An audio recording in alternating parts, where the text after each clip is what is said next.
sexual tyrannosaurus, just like me.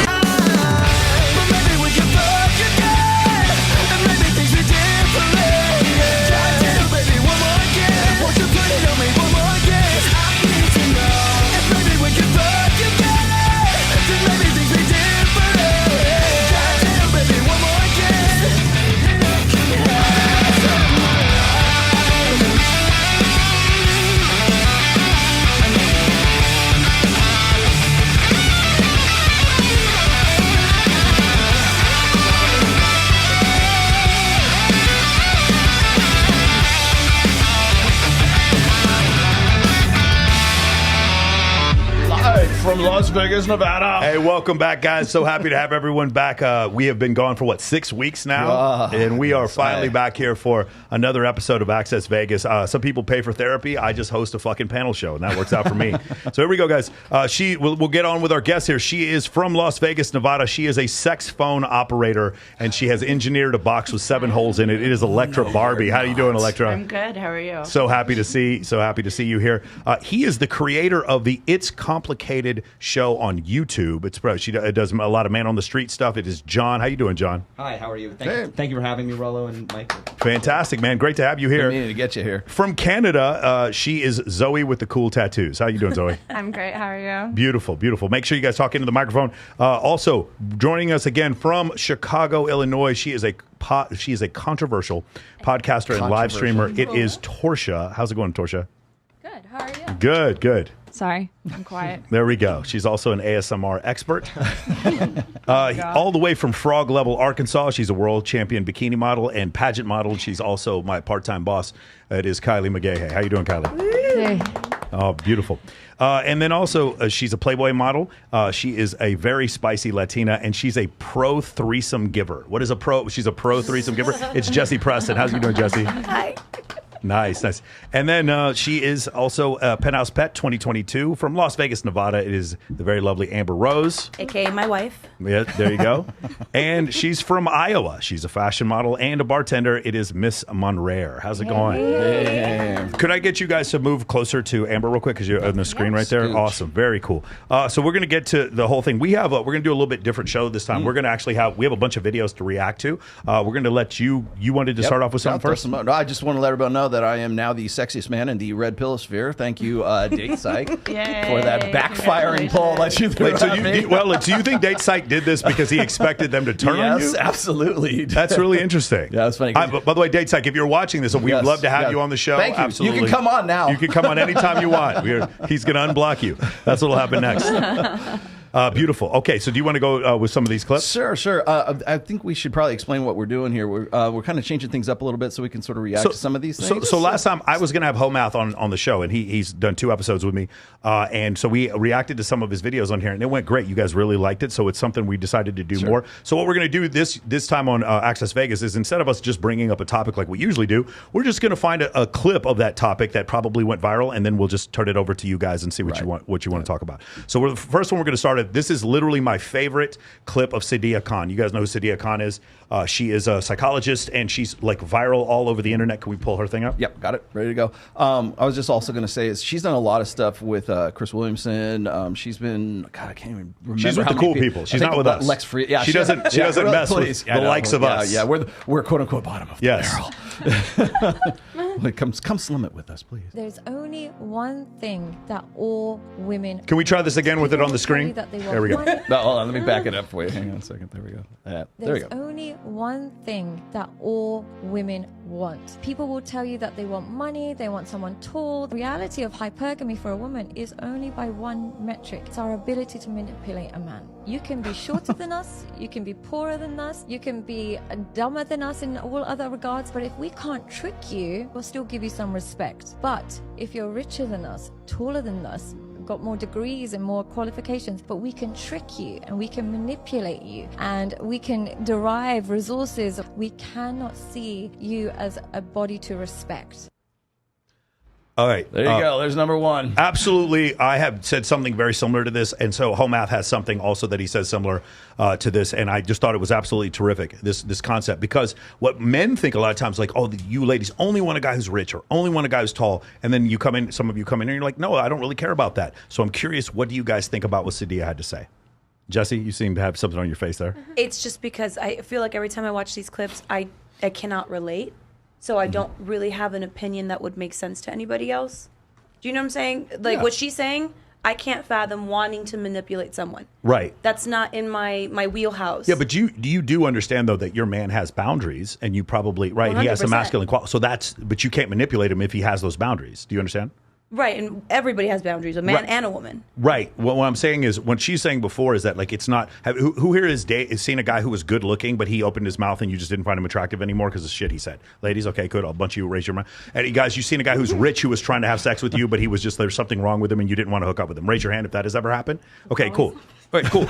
It's always exactly. Everyone. So the point is, like, what is the thing overall? And like she's saying, a man that you can't manipulate, but you think you don't necessarily agree with that. No, I think with the younger generations that are kind of coming out with, like, I should be able to do this and do that, they operate from a place of what can I get from somebody else. I don't operate from a place like that. So in my personal life, I try to have an equal level ground understanding of what we both want, what we both need. And I'm only going to get from you what you want to give, not something I had to coerce out of you. Yeah, but so I think that the difference is, Jesse, is like you're not dating everyone. You're dating one person, and you had to discern between all these other people to pick that one. Do you in a understand what I'm saying? non-manipulative way, though. I never manipulated. No, I'm not saying you did, but what her point might be is that you could tell when you met him that you couldn't manipulate him, and maybe no one else could either, and that's why you found him attractive. Do you understand? I never have that thought in my head. Okay, beautiful. Maybe subconsciously. Amber, what do you think about that? The concept of women liking a man that she cannot manipulate. I mean, Microphone.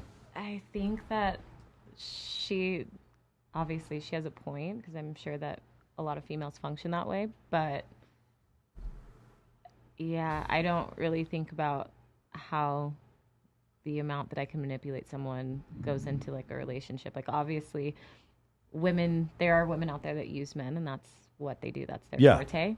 But that's their forte. In a relationship sense, I mean, I guess we would probably both have to agree that we wouldn't date someone that we felt that we could manipulate. But I've dumped someone because he acted like he had no boundaries, and I'm not trying to sit here and have someone in my life that just does. I'm pretty sure he's autistic, but the point was, no, that's not even. Welcome to the red pill. Not even saying it to be funny. I'm pretty sure he was autistic. He was part of a lot of autistic foundations and stuff like that. But this man just didn't have any boundaries, and I don't want someone that I can walk all over, and I don't want someone that will allow other people to walk all over him as well. I think we're kind of missing the point here. The point wasn't that they can or want to manipulate the men. It's that they're dating men they can't manipulate. And that's what you're saying also. The man didn't have any boundaries, so you found him less attractive.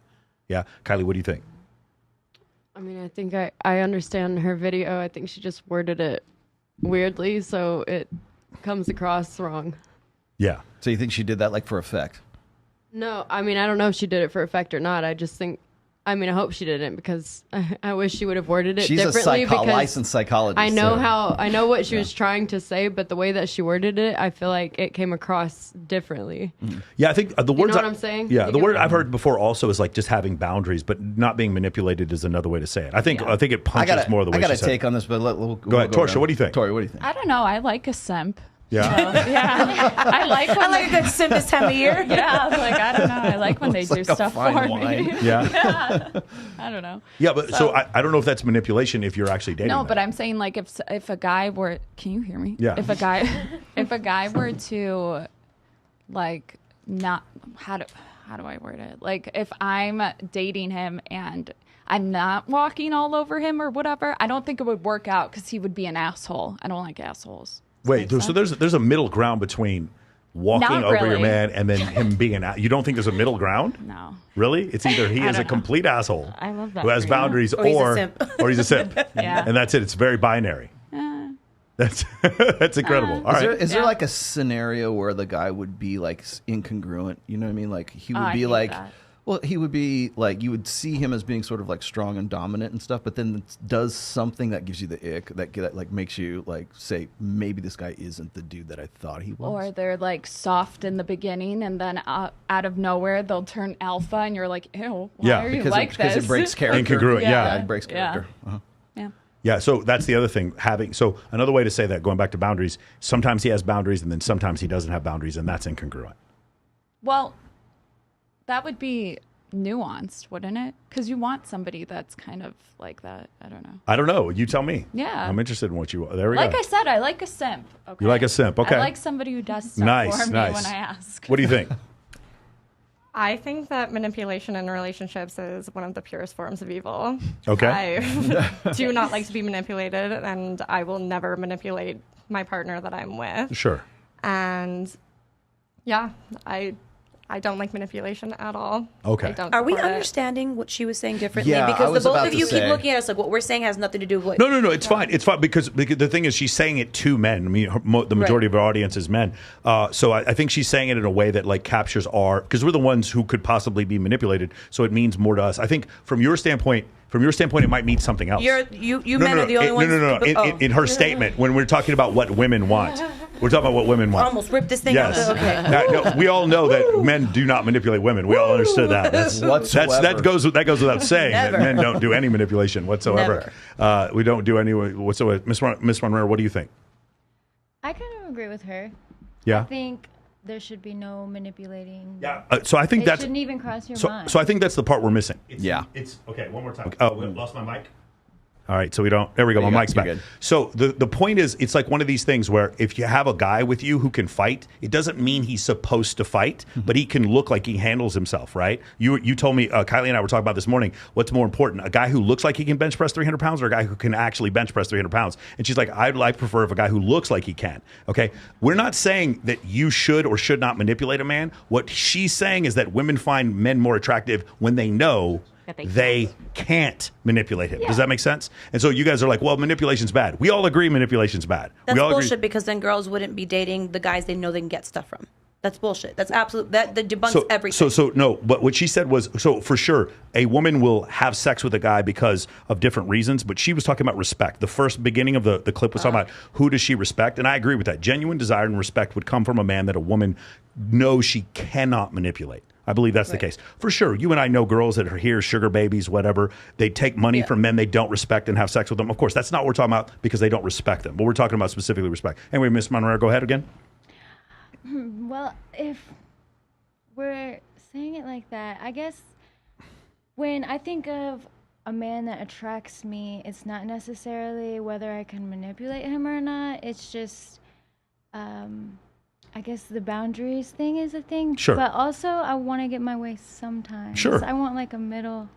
It's a give. It's a take and give in all relationships. So how about this? Just a way of saying it. When you do good things for him, he's going to let you get away with certain stuff. But if you aren't doing anything for him, then like, for instance, he might be more willing to drive 30 minutes to your house if you guys are in like a consensual, monogamous sexual relationship versus you've made him wait 5 dates and he doesn't, and you don't have sex with him. Maybe he's tired of driving 30 minutes. Maybe he's set a boundary. Does that make sense? Yeah. Maybe something close to that. Lindsay, what do you think?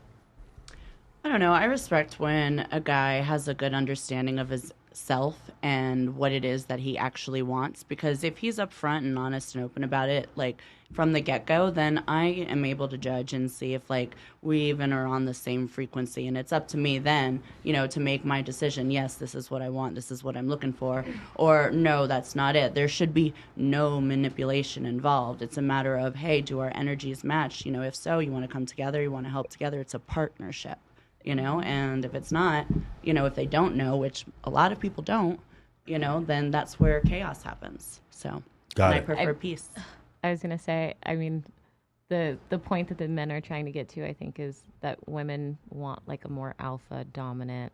This would be one of the traits, yeah. This could be a popular trait. I think the way she's saying that though is that like not being able to manipulate someone would be one of those alpha traits. But another way you could say it would be to have boundaries. As long as there's still this element of you saying that I have boundaries and I cannot be manipulated, you should still be able to learn from your partner or learn from other people. Yeah. And when men hear the word alpha, they think that they heard something, it made sense to them, they stick with it, no one can tell them anything otherwise. They're not open to learning from it. They're not open to another perspective or way of seeing things that might challenge that or change that narrative. And the thing that everybody's stuck on these days is everybody wants to be called the alphas. High value. And they all want to be high value. They all think that they are it, and they think that by repeating this rhetoric that everyone else in clips are saying, that they're all of a sudden becoming those men. But internally, they don't learn. They're stubborn. They think of things one-sided. There's no gray area to anything. They lack the softness to be able to be empathetic to other people. See, here's why I think it's like it's more emphasized right now, because too many guys have been like that for too long. Meaning, like, everybody has decided that they're going to align themselves with their feminine. They're going to be in their quote unquote feminine energy, whatever the fuck that means. But they want to seem like they're more feminine identifying, and have been doing that really for the last really since the baby boomer generation, to get in touch with. We've been told this for so long: man down, and suddenly now everyone wants us to man up all of a sudden, right? Well, for 4 generations. We've told guys to man down, get in touch with your emotions, express yourself more, get in touch with your female side, do some. So what, they took it too far? Well, I think one of the reasons that we're sort of like seeing this as sort of detrimental to, well, society in general, but like guys in general. You'll hear guys will be like these. I do this on my own podcast. I compare different videos to other videos. And those videos, I set them off to kind of compare and contrast, like the message from one to another message from another one, and they tend to be like conflicting messages. So you've got one woman saying, "I want a guy who's like masculine and can kick ass and take names." And then they want a guy who can like slit throats and change the diaper on the baby in the same day, right? So you've got this the guy that wants the virgin that's also a porn star in the bedroom. Exactly. So and then honestly, I think that's kind of ridiculous as it is. But the thing is that we've been telling guys to be feminine and to sort of identify with the feminine for so long. And everyone, we're now in the 4th generation since this, and so now it's a shock to the system. When we say, "Hey, if that's what you want, then we want to take that to the nth degree. We want to be as much as possible." Why can't you guys go from "I make fire"? Why can't you go from that to "I make fire" and have? Okay, and then do you come want to here, learn to make baby. fire? Come in my arms. Do you want to learn how to make fire? I teach you how to make fire. Instead of being or I'll tell you. Okay, well, they're going to be free. First of all, that's a binary extreme right there. Second of all, is that guys have been told that for so damn long right now that they played that card and they've used that card and it hasn't bought them anything. So not playing the nice guy card, playing the I respect women card, that doesn't pay the bills when it comes to intersexual dynamics at this point. And I know it's nice to have, especially at different phases in women's maturity. So from the time you were like, say, 18 to about 28 years old, you're wanting a guy that's much different than the guy that you're like going, you know what, I really want a nice guy and really want some who's dependable and is not like those assholes that I used to date back when I was 18, 19, 25, whatever it was. And now I'm interested in a guy who has something else to him. And that guy has to also not only be respectful, but he also has to have some sort of like nice guy side to him. It's kind of like alpha with a side of beta, or a beta with a side of alpha. This is what kills me about the nice guy rhetoric. You guys, be a nice guy because you're a nice guy. Don't keep saying, but I'm a nice guy. Why am I not getting laid? Why am I not getting this girl? Why am I not getting this? So you're worried about the complaining part of it. The guy saying, I was nice all this time and I'm not getting laid for it. It sounds like that guy thinks that he deserves to get laid, right? The problem with that is that nice guys will start being nice when nice gets them laid. Nice does not get them laid. That means that they're not nice guys. Yeah. No, hold on, Jesse. Do you understand that every single proclivity that men have only exists because women rewarded those proclivities? Do you understand? There's 100%. And I'm not talking about in the last 10 years. I'm talking about in the last 200,000 years. 100%. This is the chicken or the egg debate. There's for any time ladies complain, oh, these men are all narcissists, then stop letting narcissists put their penis inside of you and stop having narcissist babies. We don't know that they're narcissists at all until you're too deep in. I said this the last podcast, and you guys put those clips everywhere, and the comments were disgusting. The comments were, oh, here's another hoe that dated a narcissist, and she's not responsible for anything that went wrong. When you date a narcissist, the problem with them being a narcissist is you don't know that they're narcissists. Okay, so they're just Jesse, really wonderful people. Jesse, let me just point out something. I have some friends who've done the same thing where they've dated a narcissist, and when other male figures or other figures that are outside the relationship are included, they can clearly see the guy's a narcissist. It's just the woman who's having sex with him can't. I just really think, ladies, I would just consider this. If you had a brother or a cousin or somebody, a third party member come in and be like, yeah, he did this and this and this, and listen to their advice. But generally what happens, I had was Amanda Nicole on here talking about don't get digmatized. And like that's the kind of situation where it's like you tell them and they don't listen anyway. I have a feeling, maybe not in your situation specifically, but a lot of you ladies, if you had a third party come in and say, hey, what do you really think about my boyfriend? You had some situations with him like, he's rude to everyone I know. I can't believe you're fucking with, like, you might want to listen to their opinion because they're not the ones sleeping with him. So their opinion might be less biased. But you're talking about on people that know them. No, just go out with them. Go out like as a couple. Can you have friends? Or as a couple, does he not allow you to have friends? You don't have friends when you're with a narcissist. He doesn't even let you talk to your family. Okay, you just gave me a clear symptom of narcissism. So you can't tell me you can't tell. Michael, that symptom came way later. Okay. That symptom came a year in. Not the first 6 months of love bombing and perfection where you thought this was the person you were going to die with. You were going to get buried in this freaking spot and you were going to be with this person for the rest of your life. The love bombing and the perfection, everybody at work, you know him. They know him to be wonderful.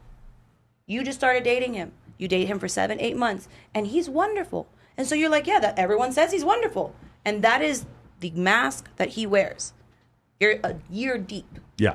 And all of a sudden the mask comes off and those symptoms start to come out. Okay. Okay? That's not something that was shown to you and you just ignored all your friends telling you, hey, this is really weird. Hey, this is really weird. You're not ignoring them.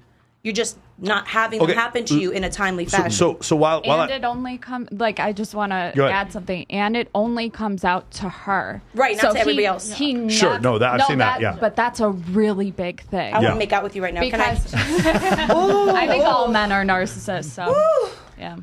So the thing is, from a man's standpoint, a lot of times from our viewpoint, just understand this is how we see it, we're watching us be super nice to girls and then not getting any attraction from it, and then we pay attention to the men who are getting the girls we like and see a very stark difference, and then we keep hearing women tell us that they want to date nice guys.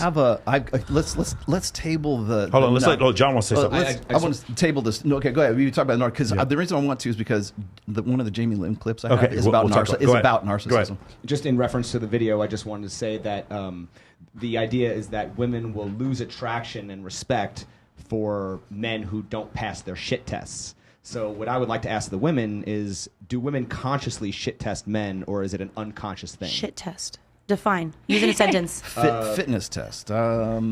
Basically, when a man is doesn't Real quick, have any boundaries, I suppose. Could you two move closer to Amber, and could you two move closer to John, just for the camera? Go ahead and answer John's question. Or do you guys understand? Well, I mean, so if he doesn't, as far as like a shit test, right? That's like a common yes, common no, phrase, no, for sure. Where it's basically the idea that well, first off, I would even ask, being in love requires you to be vulnerable. Would you agree with that? Yes, absolutely, 100%. So how can you be vulnerable without being taken advantage of? At some point, are you allowed to let your guard down and truly trust your partner, or are they just always going to be shit testing you, and you're kind of having to make sure that no boundaries are crossed? In relationships, when things happen, I don't see them as tests. I see them as something that we both get through together on the same conscious level of, like, this is how we would handle this if it were to arise. But as far as, like, girls that test guys, is that what you mean? Yeah. Like, let me see what he would do if my girlfriend hit on him or something like that? Yeah. I don't, test his loyalty. that is a form of manipulation, and I don't function that way, so I can't relate. Do you think many women function that way? I've done a kind of a little test. I wouldn't call it a test, you know what I mean? But kind of like when I decided to bring a guy around my friends or my group of friends. Sure. You know what I mean? Like, how do you, like, we get wild. We do crazy shit when we're out together. Like, how do you feel? How does it make you feel when you hang out with us? Like, are you having fun, or are you having fun with my friends, you know? Or are you sitting off in a corner somewhere and not being social? Like, either could be okay, but it just tells me, you know what I mean, if we, again, are on the same frequency. Can I, let me throw So some, I don't I call feel like it that's like more a observation test, but than it's testing. like, And is it that's why I said I don't but really it- call it a test, but Yeah. in the same point in time, Is it like, a conscious thing, though, is what I'm asking. I don't think so. I think it's completely subconscious. I think that women, well, I mean, so women will actually acknowledge it occasionally, but it's usually when it's like so overt that they can't not, you know what? acknowledge it. I think I have done that. So when I'm out with my husband and like my best girlfriends or whatever, if he doesn't open the door for them or shut the door for them, I will lose my shit. See, that's an active test. That's an active test. I will be really upset. And I tell him, we went to the beach and this girl was trying to lug this igloo cooler thing that was bigger than she was. She was 4'8". And she's lugging it up these steps to get to her car. And he's just standing there and I'm like, he's like, well, I don't want you to feel like I'm overstepping boundaries. Like, bro, a woman is a woman. You know, respect and gentleman is not just towards one woman. You do know. that's You that's don't know that. Can I touch on this? You Can I touch do on know this? that if you're in San Francisco, did the same exact thing, he's going to get fucking waylaid for that, right? You're like, I understand what you're saying, Jesse, but it's like, this is something that happens whenever, sometimes I deal with women, is they're like, I feel very strongly that men should do this. And in the last relationship, he was with a woman who felt the complete opposite. Do you understand that? Like, if you have to say that to him. If you don't say that to him, he's not going to know. I have, though. Okay, good. Did you have? Do you guys see the Curb Your Enthusiasm I wanna episode? say something. Yeah, hold on, we'll get you. Yeah. There's an episode We of got Curb Your to. Enthusiasm where Larry David, like, he's not supposed to have the limo driver help his bags, but it's this tiny little woman, and so he does it. She's like, "What are you trying to help me with my bags? Are you fucking chauvinist?" And then she picks him up. She can barely hold the bags, and everyone's staring at him like, "Bro, why aren't you helping her with the fucking Yeah. bags?" It's like that for us sometimes. Well, so here's the Oh, thing. by the way, you know, there's women out there that if you hold the door open for your girlfriend, fine. If you hold the door open for other women, that woman divorcing will trip. So you have to understand, ladies, just so we're clear, just because you like a thing doesn't mean every woman likes a thing. Hence if you have a why lot, I said I can't relate. When you ask Yes. questions sometimes on these, like, and Jesse, I agree. podcasts, I can't. Jesse, I agree. You do things that are very different from the middle of the standard deviation. first. Go ahead. We're gonna talk to Yeah. Lindsay first. Yeah, Lindsay, go Lindsay. ahead. So I Lindsay, wanted go. to say on that, I was like, you know, that is one of my actual favorite silent tests. Like, if a guy opens the door for me, because that is the only way you can unlock the next achievement level, where I reach over and open the Next door character for you. unlocked. Yes. You know what I mean? And I love that. I love doing unlocked. that. Yeah, but for do the you love guys it I'm for with. you? Yes, I and have also so much for fun the with it girls because that it you're is with. a fun little game. But well, just- I'm not usually with, that scenario where Let's there's say multiple we were all people. going together tomorrow to Dead Mouse, and your man was going to meet up with us. You were walking through a door. I mean, that, if yes, he holds that's it a open nice, for that's you, a nice, respectable thing to do. Okay, you know, but you're not What gonna if be I mad. hold the No, door open okay. for your man? Is that okay? Yeah, If I hold the door open for your man? Yeah, that's What if I like- smack him on the I ass love- as I he can walks do in? Is too. that That's fine? I love how Yeah, a but- shit. yeah, I mean, I love how a you know, it shit depends test on is. him, I love how a but- shit test is just reduced to opening a fucking door. I mean, like there's so many other ways that women test that No, have that nothing was to so do with. fun though, because I like opening the door for him. But you only Go ahead, get John, that go if ahead. you open it for me. I'd like to ask a panel a question about opening up a door. Why? Okay. Why has holding the door open become gender neutral when entering a building, but you'll never see a woman opening up a car door for a man? Damn, I open the car door for my husband all the time, so I don't know. I can't relate. I don't know. But that, again, was taught generations ago that was part of being a gentleman. Okay, and obviously some women find chivalry to be patronizing, while other women expect it. So, as far as passing those tests, I mean, sometimes women will, say, "Hey, he didn't offer to do this," and so basically the man is guilty before he even knows what the woman expects out of him. There's two extremes right now because we're leaving one, era of dating and entering another one. We're in a so there's a transitional mix. period. Yeah, We left that we're in a long time no, ago. we haven't left it. We're in a mixed bag. Some women still really want the traditional this, and they still value that, and that's how their families were. And there's still younger women coming in that came from a house that didn't have those values, and they don't want those things.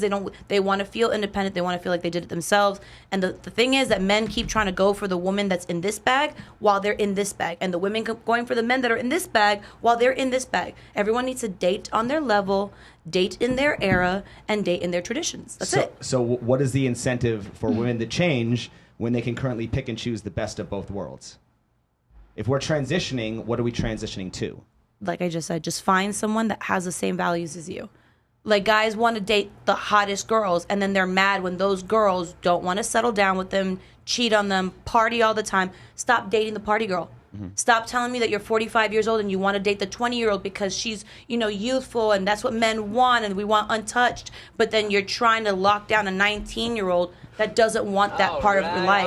All right. That's not what she's looking for. When she's 19 and 20, she's just graduated high school. She wants a little bit of life to be lived. But it also depends on how and they then were, men how they want to were raised. hate women and say, oh, look at how these women just do us dirty. You're dating the wrong kind of woman. Well, it's That's because your problem. right now women want 20th century ideals. They want 20th century quote unquote chivalry, which is bullshit to begin with. But they want this 20th century sensibilities, but they want 21st century privileges in that they want to pick and choose what it is that they want at any particular time. Because we were held back so significantly for so long. Damn right we do. Zoe, you look like you had an opinion here. Zoe's ready to go. Oh, I don't. I was just thinking that maybe before we started this, I should have used the restroom. Oh, go ahead. Use the restroom. Go ahead. Miss Monrere. I opened the door for a guy yesterday, and he said, "Don't you ever open the door?" And I looked at him, and I was like, "Ooh, it sent tingles to my happy place." I was like, okay. That's kind of what I was thinking about. I'm thinking, like, what man would want a female to open the door for him? Okay, we've gotten way off the subject. The subject was about shit tests. So for those of you guys who don't understand, we live in two different worlds. We experience life differently as men and women. As a man, I will tell you, throughout my entire life, women shit test me and have shit tested other men constantly, incessantly, all the time, and it is absolutely subconscious, and you don't even know that you're doing it. Did you fail or pass? No, in the beginning, I would fail because I would answer the shit test or get reactive. Later on, once I realized, oh, that's not what this is about. It's just trying to poke the bear to see if they get a reaction. And then when you don't get the reaction, you're showing you passed the test. That's essentially what happens. Tori, give me a shit test right now. Go. Do you really think I can give you a shit See, test? that's a shit right test. That's a shit test right there. That's right there. Exactly. Yes. But a lot of times girls think that's flirting. Like, they don't think that it's actually testing your worth. And I say this all the time. Because they don't realize that that's part of the subconscious side of things. There's active shit tests and there's passive shit tests. For all the shit tests are meant to determine fitness. Is this guy the motherfucker that I think he actually is? Is he the guy that he's saying, if you're fronting and saying, I'm an alpha male, right? If you give him this, he thinks he's an alpha male, fine. How about if I go in and try to get him in a fight with this guy over here and see if he can like kick ass and take names? That's an extreme example. And I know, Jesse, you would never do that, Jesse. I know that. But some women do that. It's to determine, is this guy the best I can do? So when women are first meeting a guy and they're having this conversation with him, they want to know that he's a good conversationalist and he could carry on it. And if he says he's made partner in the law firm, he better not be a fucking sandwich artist at Subway. Okay, so you have to find some way to determine whether or not that guy is actually who he says he is. How do you do that? You can't just go front on him like there. What you have to do is you just have to say, are you the kind of guy that would do this? Are you the kind of guy? Is he the kind of guy that would hold a door open for somebody? Is he the kind of guy who would protect me if somebody was going to attack me on the street? Is he the best I can do? That's prior to getting into a relationship. Once people are in marriages and they're in long-term relationships, the shit tests change. It's, how come you didn't take out the trash? How come you didn't mow the lawn? How come we don't make as much money? My mama was always right about you. I knew you would never amount to anything. Those kinds of things, those are shit tests because it's, did I make the right decision? Is he the best that I can do? And if he fails enough of those, then we go see the divorce attorney. Then we say, you know what, this isn't work. Then we get to the ick. We're not going to make it. Then we get to the ick. Okay, do you want to go to another one of these clips, or do you want to talk about Jamie? We will, and we'll go to another clip here, but I just also wanted to point out that Sadia Khan is completely wrong when it comes to hypergamy. Okay. Absolutely 100%. What she's talking about is one side of hypergamy, which is the beta buck side, which is the resources, it's the protection, provisioning, and parental investment side. Yeah. Nothing to, every last bit that she said there is all based on transaction. Everything she talks about is based on transactional. He wants this, he wants the pussy, then he better be able to give me this, and this, and I need some benefits. Okay. That's pretty much what it comes down to, and she's completely lost. Okay, so I'm going to play devil's advocate here because it was just a clip and I've been misquoted in 90-second clips. I've seen a lot of her other stuff too. So this is what I think. What she's saying is there's a bunch of different circles for what women want, and all the circles merge and are concentric in this one area where we don't want a man who can manipulate us. It doesn't mean that's the only thing every woman wants with every man that makes every woman attracted to every man, but it is something that women have commonality that they want. That's why I agree with what you're saying. And then again, it comes back to the shit test, as he was saying here before, the shit test is the manipulation that we're referring to. Yes. Is he the guy that he purports, he builds himself out to be? Because why, in our evolutionary past, in our ancestral past, a woman could die if she made the wrong decision with the wrong guy. So if the guy can trick her into having a baby with her, and he's not actually an alpha male, he can't actually provide, he's actually dead weight, he's a narcissist, he's a drug addict, or Has whatever. this ever happened? But you find later on. You've had dead weight alpha beta male? Has this happened to you? My baby daddy. Your baby daddy? Tell us about your baby daddy. Oh, no. Ba-doom-tsh. Go ahead. He's dead weight. Well, but when you first met him, okay, so let's go through this. You meet him, you're physically attracted to him. He was perfect. Tell me, he looked perfect. Yeah. How'd you meet him? Just in a bar. You met him in a bar. You're talking to him in a bar. Was he smooth? Did you know you wanted to sleep with him immediately? Immediately. Physically, you knew you wanted to sleep with him? Most attractive man I've seen. Most attractive man you've ever seen. Yeah. And then you hung out with him. In the first couple of weeks, what was it like? Like I was a princess. And love bombing. It was absolutely lots of love bombing. Okay. He was a complete narcissist. Okay. And manipulated me. And how did he manipulate you? What did he do specifically? Just like everything that he did was just like, I can't even explain it. It's like you don't realize it's happening when it's happening. Okay, let me ask you something. So, now, from what you've seen, if you saw this happening to one of your friends, or if some other dude tried to do this to you, would you be able to pick it out faster now? Absolutely. Okay, cool. That's what I'm saying. There are people out there that can help you. That's all I'm saying. What were the red flags that you ignored? There was a lot. So, like, I wasn't allowed to, like, go out with my girlfriends. Like, basically, my family was cut off. I couldn't do anything. Everything had to be with him. Sure. And it got to the point where, like, I wouldn't even leave the house. It was just him. And then, like, the accusations and, like, making me feel like I was the problem. Did he ruin holidays and birthdays for you? Absolutely. Yes. I didn't get any gifts for my birthday, and it was because even though he love bombed you in the beginning, then all that got taken away. Because I was the problem, and then it came down to it, and it was like I started realizing I was like, oh no, I was like, what did I get myself into? But you're too far in now. Exactly, you're in love at that point, and like you're willing to accept that kind of behavior. You're hoping that he'll change, and that's what we would discuss the last time. That you're just hoping that this person is in a bad way and doesn't realize how bad what they're doing is. What we're saying, I was okay with him acting like that as long as he was there, which is how badly he manipulated me. Yes. We're talking about maybe the 5-month period. What point did this happen?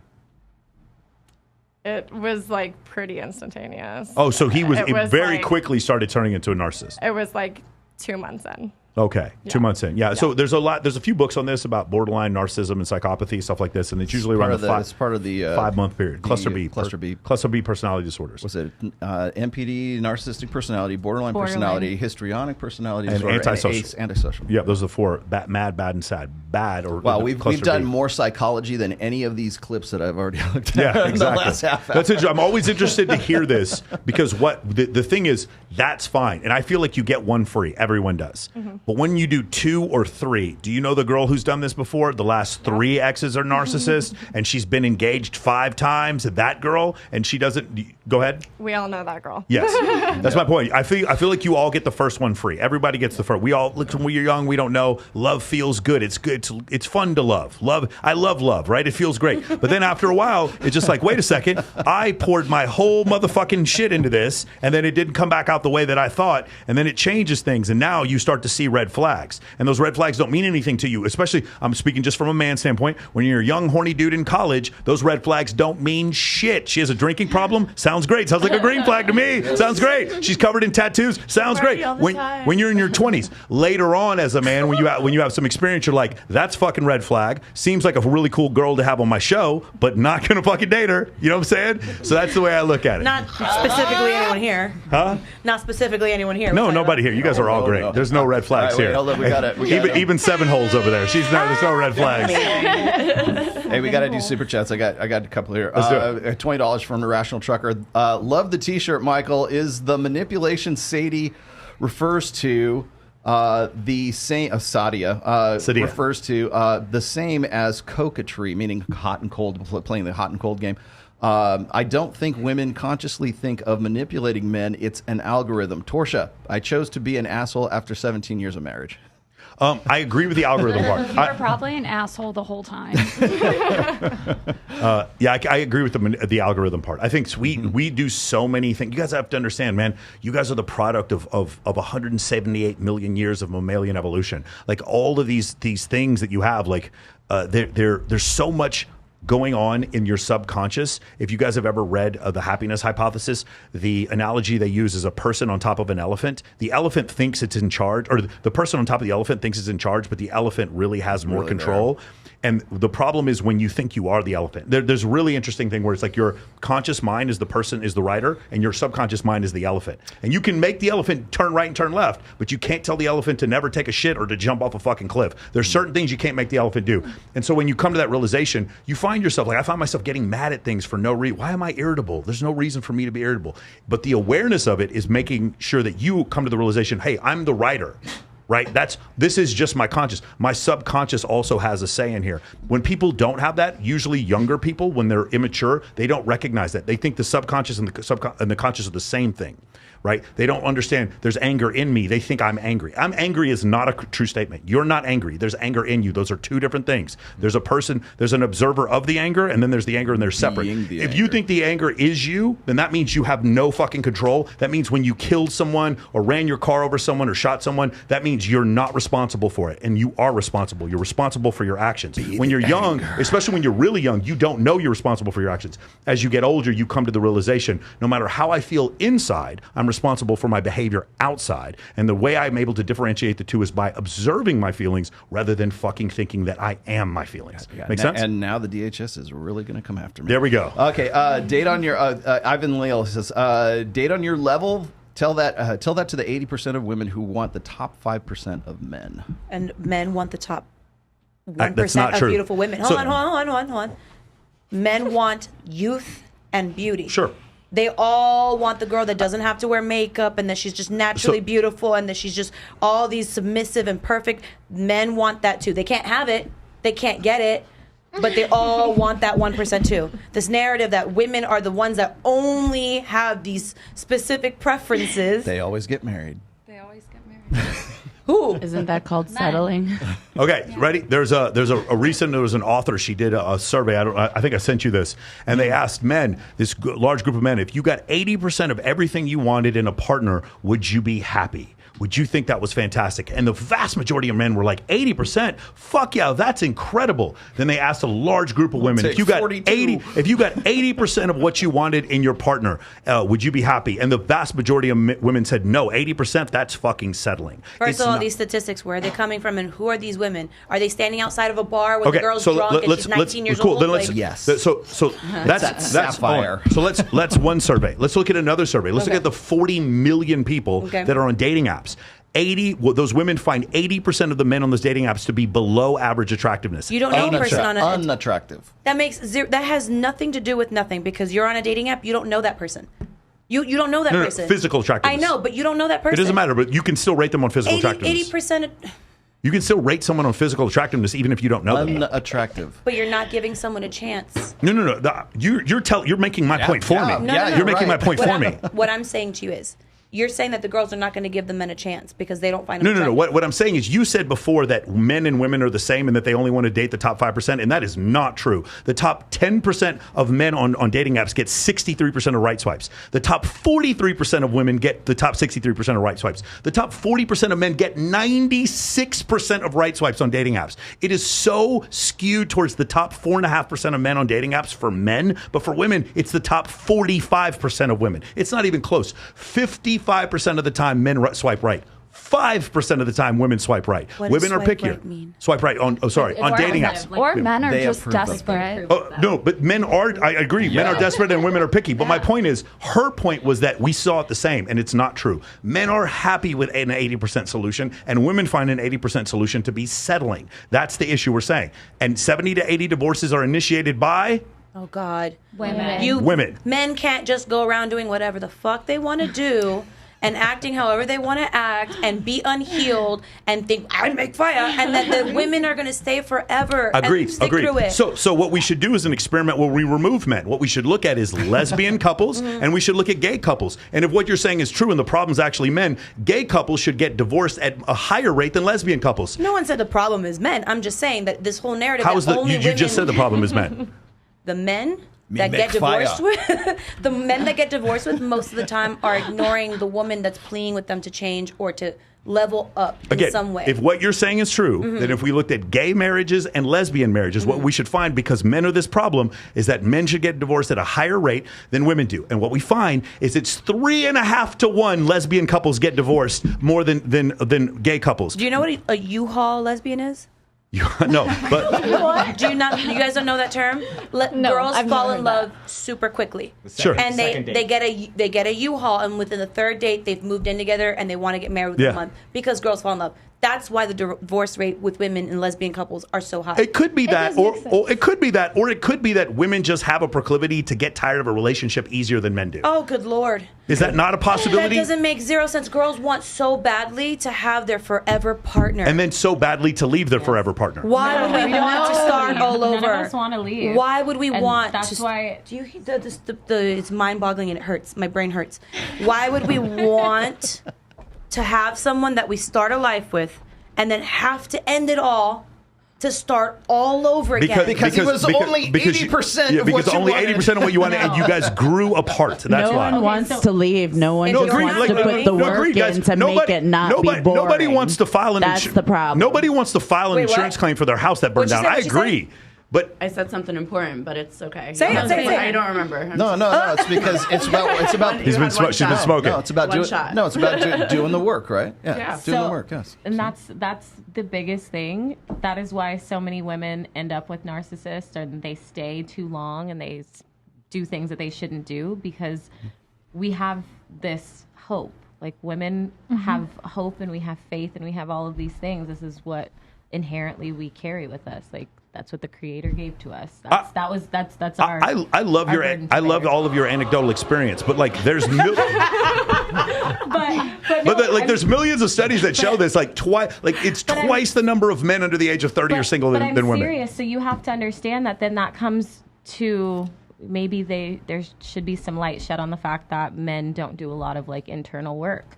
So If you and I get married and you're 25 years old and I'm 25 years old, and in 5 years we're both 30 years old, but I'm 37 years old because literally I've grown and I've matured and I've healed and I've You think read books. 80% of marriages are ending because of this. I think that a majority of men don't think that therapy or reading a book about inner work or healing is important to them. Wanna know And why? I think that when they Marriages end separate, because the I'll hard tell you talks why. Tell weren't us. talked before they got married. I can tell you exactly. Go ahead. why. Go ahead, Rollo. Because men and women don't process emotions the same way because we don't have the same hardware. exactly. So because End you of are story. wanting to marry a woman and you want to be with a woman and you know that that's what comes with being in a relationship, longevity. You want the forever. That means, okay, well, if I know that women are emotional creatures and she's going to want to grow and she's going to expect me to grow with her, and that way we don't grow apart and get divorced, Right. I'm going to have to do that work. How about this? Why don't you do the work for me?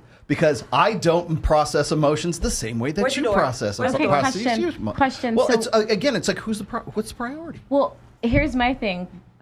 Why I'm is not that your so- mom. Why is that the so? Rolla. Go ahead.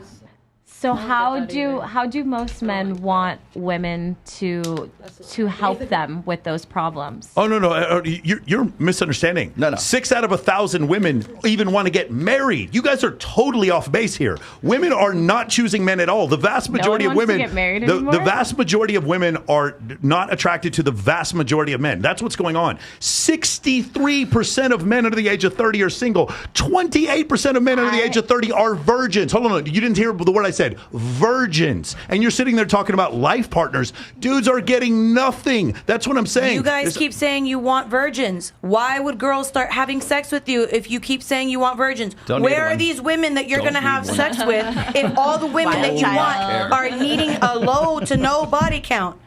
Make it make sense. That's because that plays very well on red meat podcasts. Yeah, That's why. we've never said that. You had brought that up to us, and I was like, I've never said that. I am so fine with that. Yeah, I've never said anything like what you said. You got to understand, and I'm going to say this to everyone in the room that wasn't here. I am traumatized by the Fresh and Fit collaboration that they did last time, because I don't operate from a place like that where you tell people that you have a low body count, so you're worthy, or you have a high body count, so you're a piece of shit. No one wants to hear what you have to say. Like, I don't treat people that way, and I'm traumatized hold now. that thought. I got a Jamie Lynn. Yeah, by the way, I totally agree with you. But if you do have a high body count, I'm less likely to want to marry you. That's the difference. Let me. But I will be your friend. But you want to have whatever kind of sex you want to have. And I will definitely have you on my fucking podcast. That's the difference. Let me clarify one more thing here really quickly. Men and women are different. Yes. Fundamentally, mechanically, biochemically, down to the cellular level, different. So the way that my brain architecture is wired is not the same way that yours are. Yes. The best thing about that is that when you take a man and a woman, we are better together than we are apart. Yes. You put them together, they are natural, innate, evolved complements to one another. The problem is that you're trying to tell men, you need to be more like a woman to be acceptable to me. The problem with that is not doing the work or going to therapy or learning emotional intelligence, whatever the fuck that is.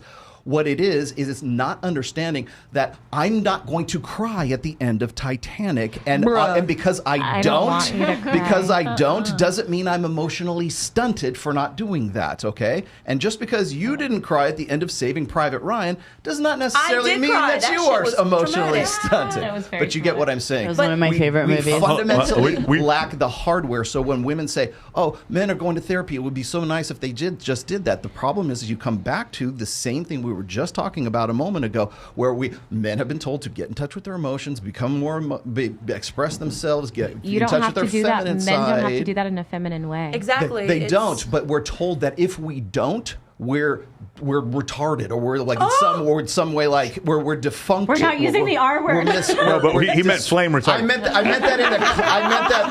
We've interrupted John like 3 times. I meant that in a clinical sense. Go ahead, John. I was just going to ask: is it harder for men to express their emotions, or for women? Sorry, is it harder for women to withhold their emotions, or for men to display their emotions? It's harder for men to express their emotions. 100%. I think a woman can hold back for a long time, which is why most women even get into relationships and stay in relationships where men are not good to them. They hold back instead of just up and leaving. And how? But a man has some hard ass time for some reason saying, "Hey, you wearing that bothers me." I think it depends on how stubborn the person is.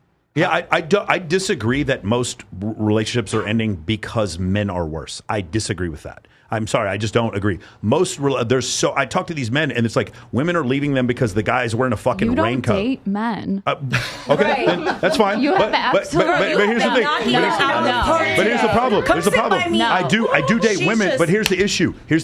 When you ask these women, like, because they're surveyed on why they get a divorce, and it's not because of what she's saying. It isn't. So that's the reason why I'm saying this. It's like when you guys say this. Here's the other thing. I'm just going to point this out. You guys are attractive. You can get a type of man that a lot of other people can't. You can attract the fuck boy that other people, they come after you. Well, again, if you're an attractive woman, more fuck boys are going to come after you, and it's not a few more, it's a lot more. And so your experience might be different from the average woman who lives in Wichita. And by the way, the average woman in the United States is about 168 pounds. Why are we going to talk I'm from Wichita. I live in Wichita too. St. Francis Street in fucking downtown. That's where I used to live. Now, my point is, the average woman is 168 pounds. She's not dealing with this. The majority of the time, this is not what's going on. Yeah. That woman doesn't attract the same number of men or the type of men that you guys do. And I agree that your experience might be different. Jesse, your experience is totally different. You know what I find really interesting is I've said men have these issues or whatever, and you continue to go on and on and on, and you don't acknowledge it. Which issues? Hold on. Men do not take accountability ever. Amen. Amen. Say it for the idiots in the back. Which issues? In particular. Anytime a girl says anything to a guy like, "Hey, I think men should do something different," they're like, "Oh, you just date the wrong men. Is this a global problem?" No. Like every woman. No. Torsia, you're trying to get on this. Torsia, she literally said 80% of divorces are initiated by women, and she said 80% of divorces are initiated by women because it's men's fault. And now you're turning it around on me. So I didn't say that. Hold on. So you don't think it's men's fault? I don't. I don't think the majority of See, the reason this is why what's- divorces end are men's fault, because then more men would fucking file for divorce. It is ridiculous. No, You would there's see an gay incentive. couples. They're get- comfortable. They're not like- going to file for divorce when they're comfortable. That girl, that woman in Wichita, the 168-pound woman, her chubby husband would cheat on her in an instant if one of these girls gave him a look. But most He's just men not can't- but most acting- men don't cheat. He's just not acting like a fuckboy, like the ones that we encounter on a daily basis. But given the opportunity, that man will still do her wrong every single time. So your Because belief, his your chubby, belief is plain wife like is not hot enough incessantly for him. through evolution. Men are just flawed, and there's no possibility of us having happy relationships. If women are all having a collective experience and saying the same things about men who also don't go to therapy, and I know there's like a thing, the whole feminist take her took home with over, me tonight. but like She men gonna won't get some go to head tonight. therapy, Meow. men won't. Yeah.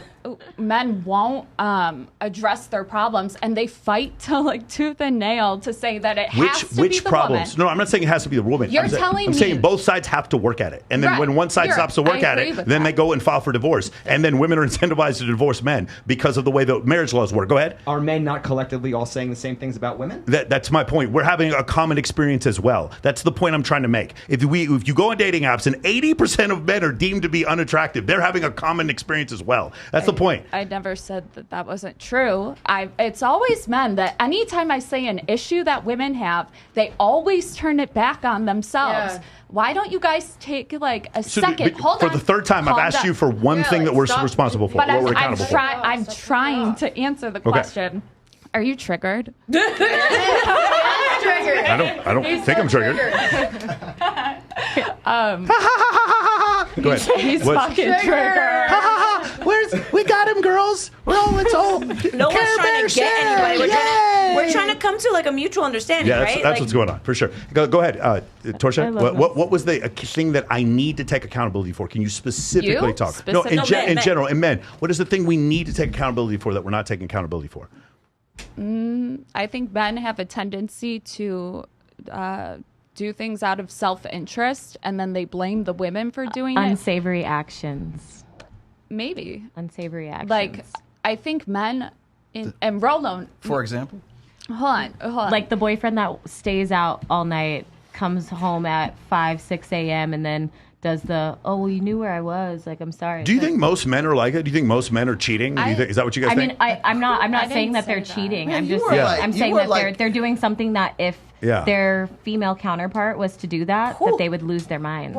you Wait, were like you're 13. like the penthouse pet of 22. Like, who the fuck is doing that to you?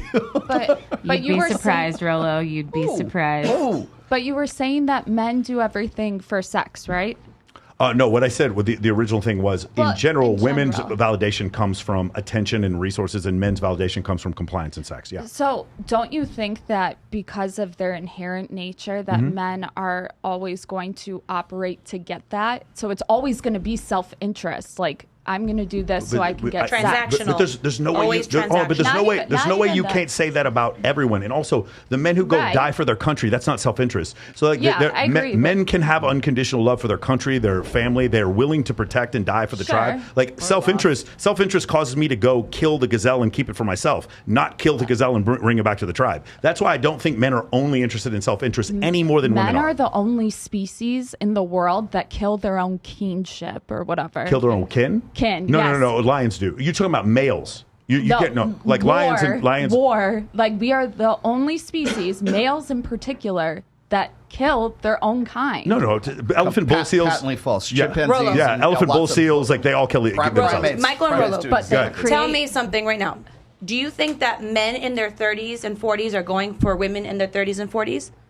No, they're going for whatever they can get. Okay, so if the men are And all they're getting nothing. collectively having this experience where they feel like women are not giving them the time of day or respect, or they're not good women, it's because they're not dating the women that are ready to be wives or that are in the place of being that kind of woman. They want to date the 19, 20, 21, 22-year-old that is at the bar. For sure. And they're surrounding their entire a narrative of women not being good and not giving them attention because they're all going after that immature woman who doesn't want what they want. So what you would say is that a guy should wait till she's through that phase where she's young and immature and doesn't want to settle down. How about you date your age? Right, Stop saying I want to date a 20-year-old woman when I'm 47. Why? No, go ahead. Listen. Why is that wrong?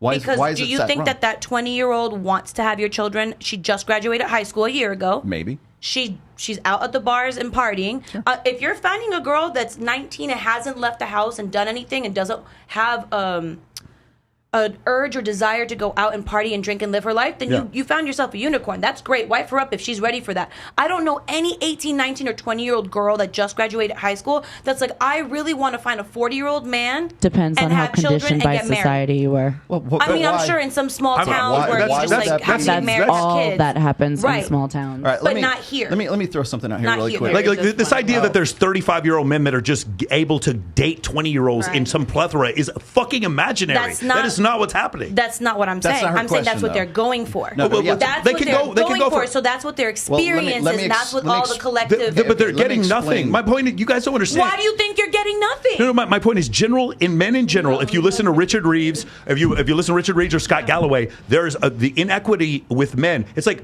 you keep saying that these men are bad, but it's like the worst. I didn't say the men were bad. Oh my God. You didn't. My God. Hold on, wait, time out. Can we replay the tape? Can we replay the tape? No. When you were sitting there blaming men for these things before, it's actually the men who have the worst narcissistic, most solipsistic fucking properties that are getting the most vagina. Your argument is actually turned on its head. Because they're the best liars. Okay, but that's fine. If you want to say that they're the best liars, but that's the thing. The rest of men are looking there like, hey, man, we're what about us? Then talk to your dudes. Collect everybody, all the guys with dinglings. Tell them, hey, sit down. Okay, you right here, you two narcissists are making us look bad. But hold on. But sit them down. Hold on. But when we do, YouTube gets rid of our channel. That's not my problem. When we do, TikTok bans us. I didn't do it. When we do, people are told to watch Disney movies and go watch the fucking Barbie propaganda. Why is that wrong? Why is it wrong that an older guy wants to get with a younger chick? I don't have a problem with that. Why is it wrong? I don't think it's wrong. It's not wrong that he wants to, as long as obviously that she's of age. What's wrong is that when he keeps making that his life goal, and you see that these women in that age range do not want that, and it's not working, out on, potential of John, just butt in, or she's not going to stop. And what about the women all chasing those small percentage of high-value men and expecting them all to commit? Same problem. They are at fault for their own shit as well. 100%. If women are only trying to hold out for that 1% man, that athlete, that Drake, that whoever, then that's their problem as well. So then that's also your 100%. problem, and you need to tell all the chicks who have cooters at the table to go to therapy. They need to go to therapy, and they need to get therapy for all chasing after Drake. But both of you follow me. I post on the daily on my story something about dating. Ladies, lock your legs up. Stop giving men stuff. They don't deserve it. Stop giving it to them. Stop giving it to them. Stop being okay with being the side chick. Stop being okay with being taken care of by a man that treats you like a plaything. Stop giving it to them.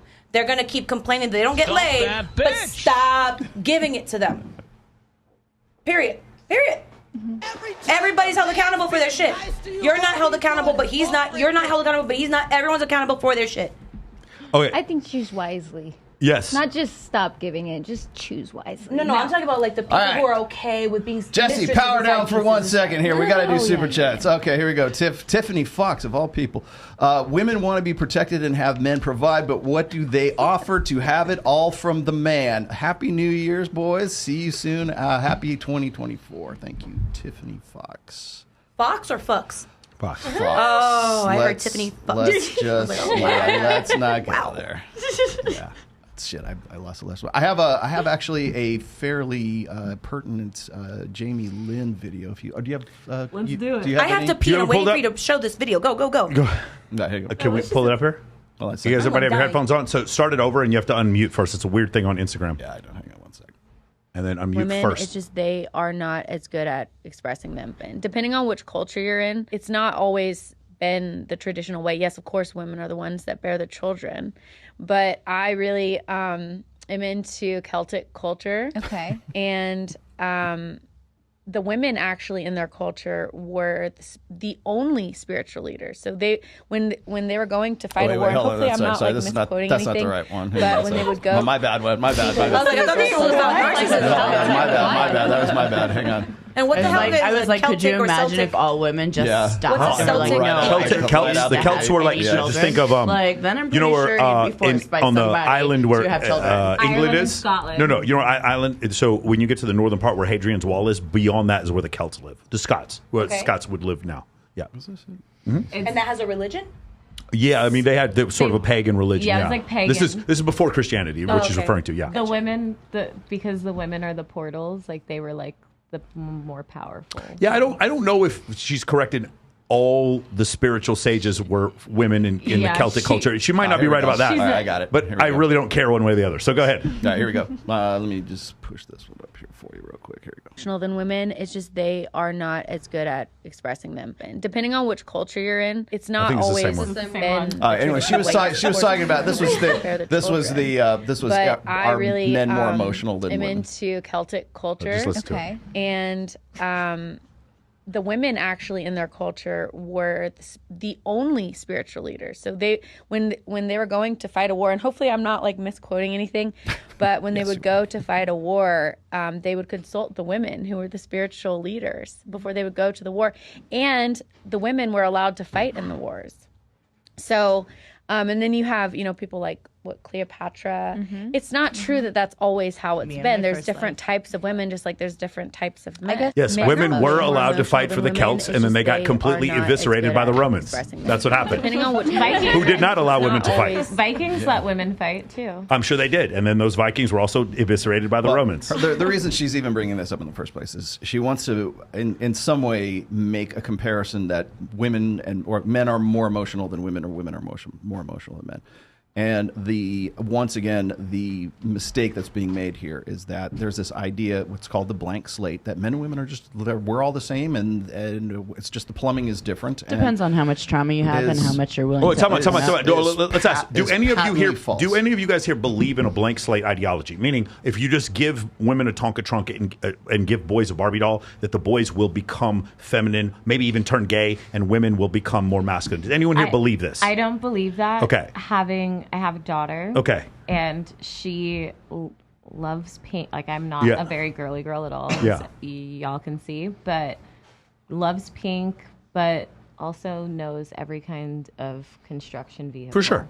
Like, loves Barbies, but it doesn't make a female less feminine, and it doesn't make a male less masculine. Your point is valid, but that isn't the point that I'm making. My point is the idea that I can make someone like that, and my point is could make you more adverse and open up to I think genetics and evolution have far more to do with how you turn out than whether or not you had a Tonka trunk or a Barbie doll. And the reason why we know this to be the case is because they take monozygotic twins and put them in different families. They don't do it. They just look at the experiment afterwards, and they have the exact same traits. They because do, genetics, but they don't talk about it. Because genetics have go ahead. If gender is a social construct and boys are taught to be boys and girls are taught to be girls, how do you explain the transgender argument that someone could be born with the wrong body or wrong brain? If a man can be born with a female brain, you have to accept the idea that a female brain exists, making it biology and not socially constructed. I think that, again, it goes to genetics. Like, if you have ever sat down with a geneticist and talked about, like, traits that are passed down to children from, like, your ancestors, like your greats. I think that a lot of those things are just inherently in people, and that is passed down to you. It's not, I don't necessarily think that the way that we are created is wrong, but I mean, I guess that could also be an argument. I would tell you that the way your personality ends up is probably 60 to 80% because of your genetics. Maybe 60% of your genetics, and it's probably your environment is probably somewhere in the area of 23, 25%, and the last 5% is your parenting. Amber, believe it or not, parenting has very little to do with how people grow up. What hand do you write with? I write with my right hand. My daughter actually is left-hand dominant. Oh, yeah, which is very, like, odd. It's not odd. It's just 11% of the population. Yeah. So you sign your name with your right hand? I do. Okay. I can sign my name with both hands. Okay. But you do it You favor your right. Okay, right. But I could like tie your hand behind your back long enough, and you'd be able to sign your name with your left hand. Yeah, I mean, if you course. tied both of my hands But it would behind my look back, like we would shit learn to how to do it begin with our with. feet. You couldn't do it in the beginning, right? Yeah. What I'm saying is that you have a natural, innate, genetic proclivity to be right-handed. I'm right-handed as well. My brother's ambidextrous on how that happened, but then people who are left-handed, we had this conversation on Danza Project as well. But the thing is like that's a natural proclivity. So that's just common to people in general. Yeah. Now there are natural proclivities that are unique to males and females and human males as well. So the problem is that we want to say that the way that women experience life and their natural proclivities ought to be the natural proclivities for men.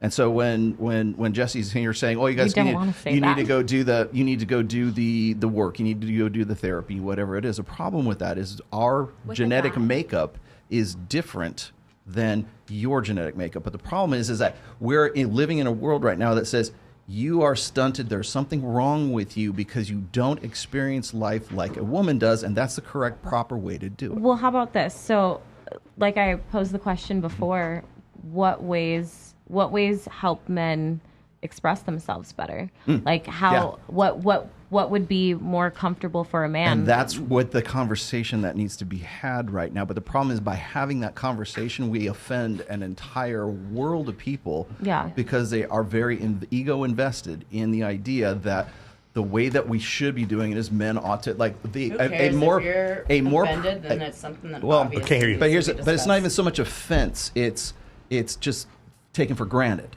Like that this is the way things ought to be, and if men would just do these things, the more perfect a man would be, the perfect man would be like a woman. He would express himself and be exactly like a woman. I don't agree, and I think that a lot of women now have gotten to a point where they realize that maybe therapy, or I mean there are many kinds of therapy that people can go through, but there are things that work for some and not for others. Like that's in every aspect of life. So a lot of women, a lot of us are very open. So we're like, okay, this doesn't work for you. What would work for you? Like, tell me how I can better serve you. Tell me how I can better. I don't know that therapy, the way it's currently constructed, is the answer, since 5% of therapists under the age of 30 are men. 5%. The other issue with therapy is like the other thing with therapy that kind of an issue is therapists have to understand that as a man, you have a burden of performance. If the therapist forgets that, what I think a man needs is a performance coach, not a therapist. I think women can use therapy because emotions are so strong in them and it's something they have to control. Like a life coach. A life coach, yes. Okay. MOAmentoring.com. Go ahead. What were you saying, John? I'd like to ask you, if most women aren't interested in a soft, vulnerable man, why are they often trying to get a man to express his emotions and be more vulnerable? Women are just trying to understand. So our main source of understanding is usually communication. We don't necessarily need a man to be more soft. We need men to be able to pinpoint what they're feeling and be able to communicate remember we were talking about natural proclivities. That's a good point. Men need to be able to do that. But see, men tend to but we do. We default to an emotion that people say is bad, which is anger. Oh, I thought that was run. And that's usually the thing. So my biggest thing is a lot of men, and I think we talked about this last time on Fresh and Fit. I don't know if it was before or after you left, but we were Myron talking in the about room talking to Myron. we were talking about the insecurity of men. So men spend all this time chasing women, like you guys want girls, like you guys want Instagram models. Everybody wants them. You guys want these beautiful women, and then once you get them, the insecurities that you have usually are the downfall of the entire relationship. So you have this woman that's doing all of these things and you're so cool with it beforehand, and then you get in the relationship and you can't handle it. And it's not like usually the woman will change whatever the thing it is that is bothering you, but men will not say that those things are bothering them, or will not say that they feel insecure about certain things because you're a man and you don't want to feel weak and you don't want to feel I think because both of you kind of nodded your head when you say this, but both of you have done modeling, and I think you have a narrow experience for a subset of women that I think the majority of men are not in that. So what you're talking about before is I had this experience before modeling. Okay. When I was just a bartender. Okay, but you're also I'm still a bartender. You're a super charismatic woman though, Lindsay. Bartender, cocktail server. Yes, you're super charismatic. The point is, I thought you did phone sex. I think you guys understand. You guys understand. We'll have a bunch of attractive women on the show, and then you'll ask them, "Have you guys all been cheated on?" And they say yes. If you were to ask them, "Do most men cheat?" They'd say yes, but most men don't cheat. Most men don't get you. I spent a lot of years working in the titty bar. I would beg to differ. Most men don't cheat. I'm telling you right now, most men don't cheat. It's not even what you think. The percentage that came into the titty bar definitely did. But that's not cheating. That's what we're saying. We're not talking about men wanting to cheat. We're talking about most men don't cheat. But what do you think? Where's these most men that you speak of? The next time you are in the Las Vegas airport. So the thing is, though, I bet you wouldn't find any of them attractive. Look at the guys in the airport and say, that guy could cheat. That guy. Yeah, like, seriously. I wish we did. Yeah, I wish we did the show at a Walmart. We just walked around a fucking Walmart, and you would look at some of these dudes, and I said, "Who's fucking that guy?" All of a sudden, it would occur to you, okay, no, I get it now. No one's fucking him. Like, because you guys are thinking right now, and you're thinking about the experiences that you have with men, forgetting we're talking about all men who are not good looking or not particularly tall or not particularly rich. The 5'5" cashier, he doesn't get recognized. He doesn't even get dissed. He doesn't even get fucking recognized. I work at a bar. I've seen it. A lot of that has to do with women like a challenge. And if you're like not confident in yourself, then how am I supposed to be confident? Even the ugly guy gets laid by the something. woman with no teeth. It happens. I watch it. One more time. The ugly guy is not getting laid by anyone anymore. I said even the ugly guy. Oh, you mean now in this day and age? Now in this day and age, he's not getting laid at all anymore. So I have so I've many guys that sign up for my program haven't been on a date in 9 fucking years. You said because they all act like they're freaking autistic. Michael, we've talked about this before. They have this they come on MOA and they're like, okay, how do I have a threesome? Nobody's interested in doing the work on being a better man. My guys are. You talk about let's dress like this, let's act like this, let's do this. You know what they hear? Nothing. You know what they did hear? The sentence that you said about how you only date a woman who likes other women. They didn't hear anything else. And then I'll come on there and I'll just observe. I'll observe. And I've been on there 100 times with you. Every single call, there's guys asking how they can get their girlfriend who's not I don't know about every call, but they're definitely How can I get her to bring a girl in the bedroom? Like, bro, you already disappoint one woman. Don't disappoint multiple women. So this is like... I understand what you're saying. And I do remember what the conversation you're talking about. Just for context, Jesse comes on our free calls. Those are not my clients. And yes, there are some of them that ask that question. And my response, Jesse, you have to be fair about this. My response is, what would it take for your girlfriend to tell you to go suck another guy's dick? Their response is, I would never do it. And then my response is, then why are you trying to get your fucking heterosexual girlfriend to have a threesome? I do say that. Right. So don't put that one on me. No. The guys that are on the calls, all they want to do is, how do I organize? These are Monday free calls. How do I organize some guys a photo shoot? How do I organize a photo shoot so I can get girls to come, so I can network with hot girls? They don't even have any business. They're not photographers. They're not models. They don't run any sort of business that has anything tied to models. But they want to ask you how it is that you put them together. How do you put together events where you bring 50 or 60 girls? How do I get a bunch of hot girls to come over to this Airbnb that I rented for a photo shoot? And it's all because they want to try to get laid. These men are not taking heed to anything you're saying. I don't know what you're talking about. They're having magnificent success, and every single thing you're saying is working. I'm only talking about from what I've seen. Okay, no, you come on the free calls. So the free calls are all the idiots, is what you're saying. The free calls aren't in my program. That's my point. You've been on the free calls. My clients are having fantastic success. I would love are not listening. I would love to hear the stories from your clients, actually. Okay, for sure. Why don't you come on a Tuesday call? She's on Monday calls. That's the reason why I was saying. I can for sure come on a Tuesday. Yeah, for sure. Get in there. I was just going to say, like you were saying earlier, that the men that are cheating are like the top % guys. What about the married men that are cheating? Like, one of the biggest reasons for divorce is infidelity. It's in the top 5, but it's not the number one. It's second. Yeah, I don't think it's second. I don't think the it's second. first one I think is it might be third. financial. It's financial, Actually, then infidelity. I can look it up right now, but the first one is actually lack of commitment is the top range. Do you see how all three of you have different answers? And this is why but this is why the internet explodes with anger over these things, because women are the initiators, women are the cheaters, and nobody has the same answer and Jesse, for anything. That's why this show exists. Yeah. So we can give discuss you it. those answers. I agree. I agree 100%. Yeah, it is. Can I ask a question about cheating? Which do you find to be more intimate, having a deep conversation or having sex?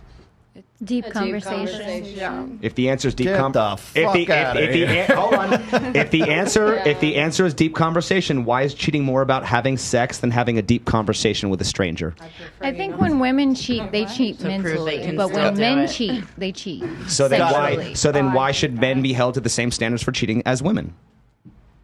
Because they hold women to the same standards. Start all over again? Because you're talking about emotional cheating. I wouldn't want my boyfriend to get involved in an emotional affair with another woman. So no, we're just talking about having a deep conversation. What about me and Rolo? Is that okay? Is that all right, honey? What do you mean? Like we're having an what is the emotional deep affair. conversation We're having a deep about? conversation. Is that okay, honey? What is the deep Is conversation? that maybe? I Does love this that make you for feel you insecure? guys. Is that?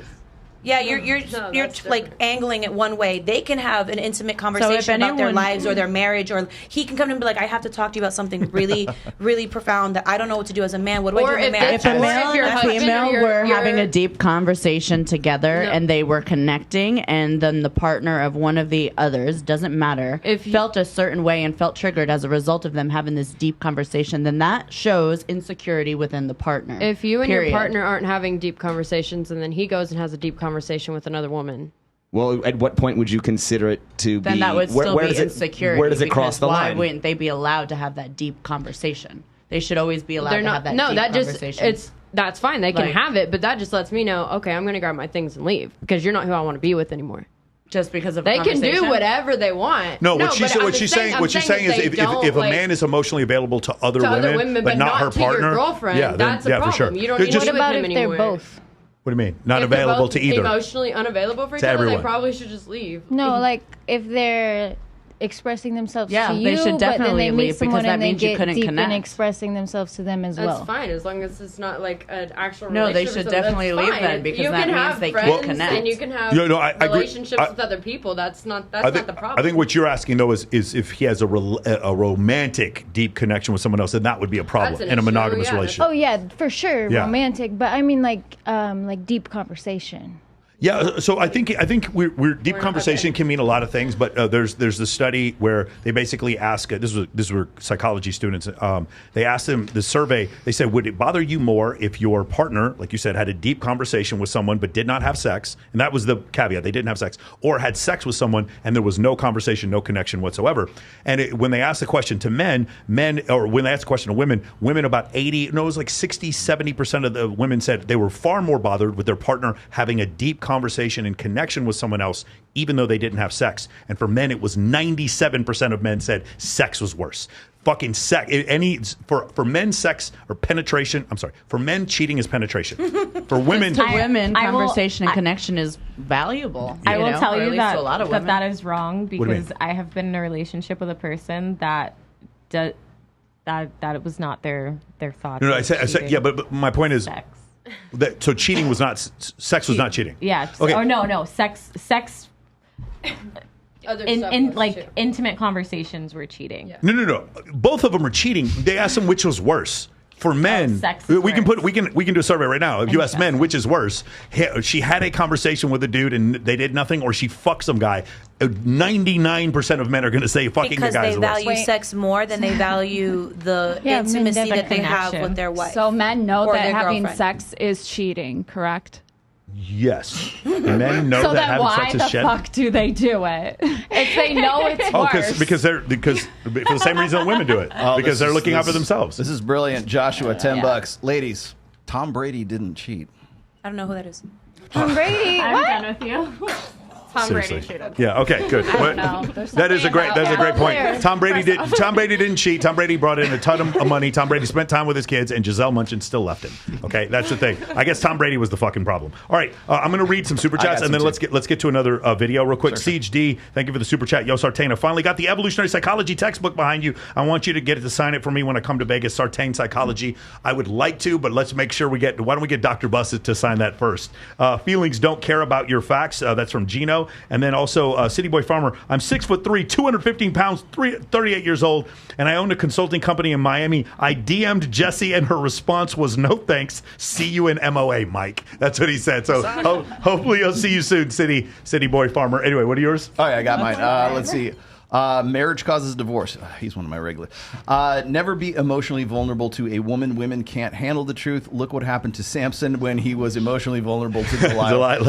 Hilarious. With the caveat that it took like 3 or 4 times for that shit to go down. Just saying there. One more time. Can you guys move closer towards this way? Can you guys move as much closer? You guys are so separated that the camera can't hold. Marriage causes divorce. Nice hard wood between my legs. That's making me go one way or the other. Okay. Lesbians have the highest divorce rate. Women have the highest marital dissatisfaction rates. Highest domestic violence rates happens between lesbian marriages. Hold the L, ladies. Yes. Yes. Factually true. Okay, here's top reasons for divorce. You ready for this? Number 1 reason, lack of commitment. Number 2, infidelity and extramarital affairs, as you might imagine. The third is too much conflict and arguing. Where's boredom? Number 4, getting married too young. Number 5, financial problems. Money doesn't rank until the 5th.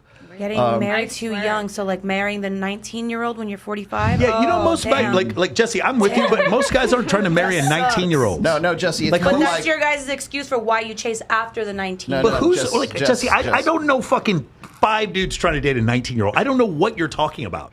Like if we were to do survey, no, I don't. My bar. Listen, if you're just talking about him, that's different, okay? But other than that, like most guys are not trying to do that. I think you need to open up Instagram one day and scroll through the comments through some of the Hoodville or some of these posts. Okay. Any of these posts and see what is being said. Let's do a scientific survey. Yeah. They're like, hey, we all just want the 19-year-olds? Yes. It's it's absolutely kind of creepy. Though. It's disgusting. I agree that there's a lot of dudes who want 19-year-olds. I'm saying the majority of men are not. They group together in one little accepting bunch. Okay, let me blow all of that out of the water. That has nothing to do with what you're talking about. It's like the 2 kids that met at church camp and got married at like 18 right out of high school. That's really what that's what they're talking about. Married too young. They're talking about both people being married too young. Okay. In this case, that's what they're talking about. Next one down. Let's see is financial problems, substance abuse. Number 6, domestic violence. Number 7. Lack of support from family. Number 8, health problems. Number 9, religious differences ranks pretty low at 10. And then the next one is little or no premarital education. I don't even know how that got Boredom should have totally been boredom. Yeah. Oh, by the way, the fighting is the boredom one. That's lack of commitment. Yeah. The fighting one is the boredom one, actually. Yes. All right, cool. Do you want to do another clip? We can do that. All right, did you want to do the Jamie? Do you want to get the Jamie one? Another one. Jamie Lynn. Did you find it? Why don't you look for it on your phone? I got tons of them. I'm ready to go. Why don't you look for it on your phone while you do this? Hold on, Michael. Go 1 second. That city boy comment. What does that mean? He said he DM'd me and I said no thanks. Yeah. Okay. Yeah. So he's making a joke. He's like, well, I got rejected, so now I'm joining MOA. I'm married. I know you're married. That's why I was going to tell him. It's fine. I'm always going to say no to anybody who DMs me. I don't care if you're 6'10" or whatever. You be 6'10"? Okay. Yeah, no, I'm good. Even if he's most girls are like 6 foot. 6'3" is like kind of the prime height that women choose. But if it's a chick, you're good. No. Okay, can we do this one?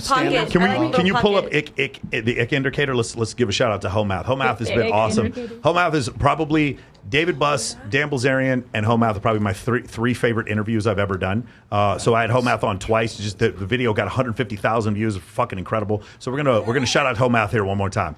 Let's see if we can find which one is it? Homemath. Keep going. That's it. Is this it? Yeah, Homemath. Okay, I got it. Hang on. Let me back it up a little. Does he spell it 304? Okay, here we go. Are you ready? Oh, wait. So you need to Does he spell it like that? Okay, ready? Here we go. Can we start from the beginning and turn it all the way up? We can just look that up on the ick indicator. That's why I made it. There are 2 types. There is not enough of something, and then there is being affected. Wait, by you got to start something. this over because Yeah, I didn't hear what you said. let me bring it back to Just use this right here. What is this? When he takes a nap, it irrationally annoys me. When he takes a We can nap? just Is Yeah, it nap. on the ick. Because they're That's why I awake and made want them to be it. awake with them. There is, Sorry, it's really not low. enough of something, and then there is being affected by something. This would be a type 2. That's too sensitive to sleepiness, having a feeling of sleepiness. And then we just find the degree. This is arranged from more understandable behavior to less acceptable. If he cannot swing a hammer, it's normal to be icked out by that, but not so much if he can't carry a refrigerator. It has to do with reasonable expectations. Is this like a So skit if you or a were spoof? icked out from him wearing a raincoat or carrying an umbrella, that would be an unsalvageable ick. I would put needing a nap somewhere in between making a big deal of a cut or a bruise and enjoying music a little too much. I'd place that right about here. That would be, who do you think you are? Get some lady.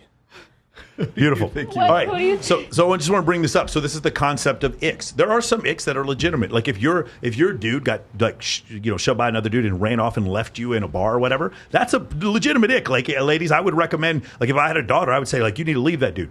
But some icks I've seen, like he said, like the very first one, whenever he takes a nap, I find it icky. Whenever he wants to take a nap. Okay, so the point is, we're trying to. What we can ask you is, what icks do you have? But some icks are fucking irrational. That's so the she's point. one of the women that is in the 80%.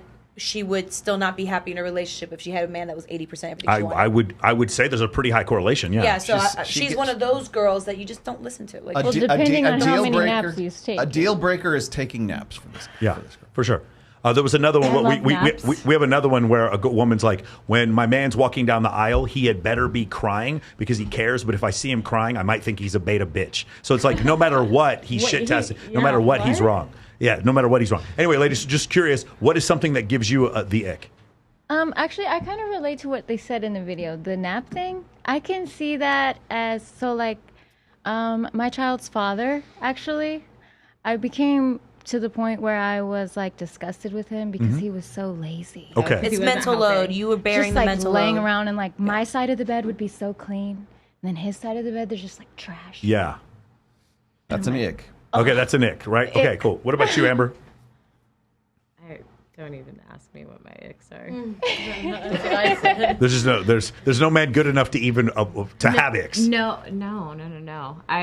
She'll put up with anything. I've dealt with so much, and I feel like I am a person that is just very like forgiving. So even things that like ick me out, like taking care of a man that doesn't work, or a man that is out of work for whatever reason, and taking care of a man, for most women that's an ick. But for me, I always see it as, you know what, you would want somebody to do that for you if you were in that situation. So it's like that would be an ick. That's a huge ick. You ask all the girls around the table. Would you do that? I mean, how long have I done it? I've done it for a really long time, stretches of time in multiple relationships. What if you're with a guy who's like absolutely perfect? He's a good-looking dude, makes some money and everything, but like he picks his toes or some shit like that, and you're like one of those that, like, would you be like, bites his toenails? No, I or can't do. something? I can't do it. What would that be? Would that be a deal breaker? I mean, don't do it in front of my face. Weirdo. Yeah. I mean, or let me film it and sell it because there's a fetish there. So we can make money. But That's fine. Let's go in a business. I've gotten to a place, like the older that I get, I understand that everyone is different. Everyone has flaws. Everyone has flaws, and So his flaws, picking your his toenails toes. doesn't affect. Everyone has flaws. Everyone has flaws. So let's just divorce him. No, I'm saying like that's gross, but no, that's my problem because I don't try to end things over stuff like that. Like I try to stay and I try to like help. I try to fix and. So what's a deal breaker for you? His kicks are your inks. Or sorry, his icks are your kinks. But Excuse for me. me, Say that it's real like, fast 3 times. It's hard. A person segue into it. that asks for something from someone but won't give that thing. That's an ick for me. So if you want That's like me more to of do like something, a character flaw. I'm talking about like he doesn't brush his teeth the right way, or By the way, it can mean men that something. approach you also. Yeah. Something that when men approach you, it's icky. Men that wear really, really, really tight tight pants. Yeah. Like the jegging material. Cologne. I feel judged. Like They have a big massive amounts. No, I've never Massive seen amounts you of wearing cologne? Peter Pan pants. I swear to God, never like that. I'm talking about that With it's like the not low your- crotch and it's high stretchy. Depends It's on like- what he's packing. doesn't even look like actual jean or denim. It's just stretchy, Stretchy, yeah. like a woman's leggings. Skinny pants. Yeah, Skinny but pants. skinny pants, but to a You mean whole like other degree. I agree. That is the biggest. Wait, so you like those skinny, stretchy things? Isn't it funny how, as a man, you're just fucked no matter what? All UK boys. Got it. Okay, beautiful. So you like that? Tori, I got to know what's your ick? Come on. I know you have I them have too. two. Okay. One of them is imagining whoever I'm dating running in an airport in flip flops. Okay. That's okay. Yeah. And like his backpack Like going back Phoebe and from forth. Friends. Oh. Dude, running with a backpack sucks. It's true. Yeah. It's very specific. And then another one is, this one's pretty bad, but if they're sick for too long and they, I don't know, you have to care for them. For a Isn't long that time. crazy? Yeah, but it's like we're you so lose empathetic. attraction for a man put because on he's the nurse sick. uniform No, and make but, you like- soup. but Let's turn this into a role I play. just assume they're lying. So I Oh, don't know. she's That's like how you Munchausen. teach it, You think it's interesting Munchausen? ladies. Wait, Beautiful. wait, aren't women supposed to be the nurturers? Empathy. Isn't it funny? Yeah. No. What, I think the Yeah. point is, like, again, Dr. David Buss's book, Why Women Have Sex, there's 237 reasons why men and women have sex. Cindy Meston and David Buss. And so there's a variety of women of reasons why women are attracted to men, but there's also a variety of reasons why women find men icky. Yeah. This variety could, like what she said is she liked those skinny jeans and she wanted to take care of a man and she thought taking care of a man for a long time, for too long, he has Munchausen's disorder and he's making it up. Lying. Okay. Darling, what are some icks? Oh, What are some horrible things? Darling. What are some horrible things I do that Don't are so do it. icky? It's a trap. You're gonna get rid of Yeah. me. Go ahead. Wearing kitty shirts. I don't know. I mean, like, I have icks too, but yeah, I mean, like, I think my thing is as long as they're not more than how much I like that person, then I'll just stay and ignore them. How about strangers who Because I know approach you? that I do stuff that annoys you. You You know what I never do mean? anything So, that like, annoys I'm me. not gonna, One more like- time. But you mentioned stuff about strangers that approach you. Do you remember? Like, I've used you as an example before when we I talk about guess like cold things approach. that ick me out Yeah. about like random people. Yeah, I guess that's one. I hate like being out and just like random guy. Well, I don't know because that's hard. Like because we've talked about this about like random guys just approaching me. It just annoys me, right? But then again, and then Stop he's being like, so well, but hot. if this guy's like 6'10" and like whatever, you know, like no, I'm not gonna be annoyed by it anymore. So like that doesn't really count. Oh, it was like the movie. It's like when we went to the movies the other day. That would have never been the case if he was ugly. Yeah. If We he went was to the ugly, movies. That wouldn't have been acceptable. Yeah, we went to Yep. the movies Yeah, the other yeah. night. We went to the movie the other night, and we were talking about how gross this would actually be. In this new movie, it's like Yeah. a romantic Yeah. comedy. This Yeah. guy or this girl's Good. trying to use the bathroom at a Starbucks, and they won't let her use the bathroom because she's not actually buying anything. And there's Yeah. a long line Yeah. to get a coffee, to do anything in there. And this guy sees her having this problem with the employee that won't give her the key to the bathroom, and he's like, "Oh, that's my wife. Well, she's gonna buy that loaf Yeah. of bread, and I'm gonna buy it for her. So give her the key to the bathroom." that's nice. Yeah. That was sweet. But she pointed out to me, she's like, if he was fucking, I was like, if he was not- if he was if he ugly, didn't look and he like put his that- arm around her and said, "Oh, this is my wife," it would have been creepy. Of course. I'm like, it might be So gross. Oh, I don't feel that way. If you just help me and save me, like That I don't would've care been what sweet. you look like. It would Thank be you. so That's nice, good. but in That's the a same gesture. sense, I would be sitting there looking at you like, Nah, no, like, thanks. See, okay, one more time. Do you I'll guys see? focus on Hold on. myself. The point I want to Like- point out is the variance that everyone has. In fact, if I were to ask you, ladies, what you find physically I would attractive, be like, man, oh my there'd God, be an thank you for incredible saving me variance. regardless of what you look like. Exactly. Now, if you Too. proceeded Yeah. forward in Yeah. our conversation, you started to flirt with me, then I would be like, Yeah. come on. I got not looking a for it. follow up for this. Is there anything like a guy has like as a hobby that you would say is an ick? Rescuing cats, perhaps. Like a nerd. Figurines, Oh shit. little kid toy things, Legos. Fighting dogs or kid toy, animals. anime shit. I don't think no. Fighting dogs? Yeah, that's I have a nick there. Fighting dogs. I'm talking about dog fighting rings? That's horrible. Or like chicken fights. That's I'm the with thing you in on that. Iowa. I don't. Animal cruelty as a hobby. Oh, Yeah, I'm anime. with you on that. one. Anime? Hold on, wait. Hold on. You don't like I don't anime? like the anime thing Me either. either. Who said that? Yeah, Me, that's. yeah. I don't like that. Dude, That's I very see, weird. childish. I see dudes It's so so weird. obsessed with anime, and I don't get It it. just So shows me weird. that like you're either like I love anime. on the spectrum. Oh, see, there we go. The girl Or next to very her young. loves anime. Are you guys seeing Right. it? Is You everyone love watching anime. this? Do you It's a love a guy fucking who spends all whirlwind. his There's time- no correct answer. Anime Please chicks don't are have your hot, room man. decked Anime out chicks are hot. maybe. Yeah, Wait, yeah. I got a I question get for anime Amber. for girls. Amber, if you were I don't dating like a guy and he was with really into guys. anime and he said, "Hey, I want to go to Comic Con or I want to go to Anime hell yeah. Con," would I you would go? so go. Hell yeah, I that's would hot. I love that. 100%. You want to But know when it why? over- You don't like But anime, when it but you overtakes, would no. go to I the love thing? anime. What Oh, I you don't do. like is when a man is obsessed with anime like he's a child. Yeah, That's the Because problem. they have like posters. I love and video stuff. Yeah, games. so and so would never beat that's so too and much. so. I'll play Call of Duty for 4 hours straight. But if my man is sitting there playing 8 hours, 10 hours, and I can't pry him out, So of then the it then becomes it something becomes of a problem. an It's an obsession. ick. Yeah. How about do you have a nerdy hobby or any hobby that you think was an ick? Don't call my hobbies nerdy. No, I'm not saying there are. I'm not just saying, but I'm just saying stereotypically. But Amber, you would go to an anime con. Yeah. Yeah. I think any hobby could become an ick if they're obsessed with it. But there's a difference between like a guy whose hobby is like playing pickup basketball after work. That's cool. Well, then that's not and- obsessed with it because you're creating a time for it, but That's you have like also have time activity for and other exercise. things. If they were playing basketball from morning to night, whether they're actually shooting the whole time or not, but they don't have time for anything else, then that's an ick. Yeah. I can't ask Lindsay this because I know she's into cosplay. You're right. I am Electra. Yeah. Is there anything that's like weird that you I mean, would be an ick for you, like There's a lots hobby? of things that are weird, but like nothing's really an ick for me. Just the hobby itself. You're who you are. You know what I mean? So do what makes you happy. Like if you do something so much to where you are now giving me excuses and you can't hang out with me or spend time with me, you know what I mean? Then that's a different story, presume which for a could second maybe make somebody that's- feel like it's an ick. I think that's when pretty it's much not what everybody's going to realistically an say, ick. though. Does that make sense? Yeah, I think everybody's going to say, like, if he done to excess, anything can be, right? But I'm just saying, like, is there a specific thing that's like, John's chomping at the bit here, what? I just want to know if guys are into red pill, is that an ick for a lot of women? Yes. I'm sure. 100%. Yeah, it's terrible. Do you have an 100%. ick? Do you have it like a hobby? Like a guy has a hobby, you're like, oh, I'm out. If you worship Andrew Tate, you got to go. That's not a hobby. For these men these days, it is. No, it's a way of life. For them.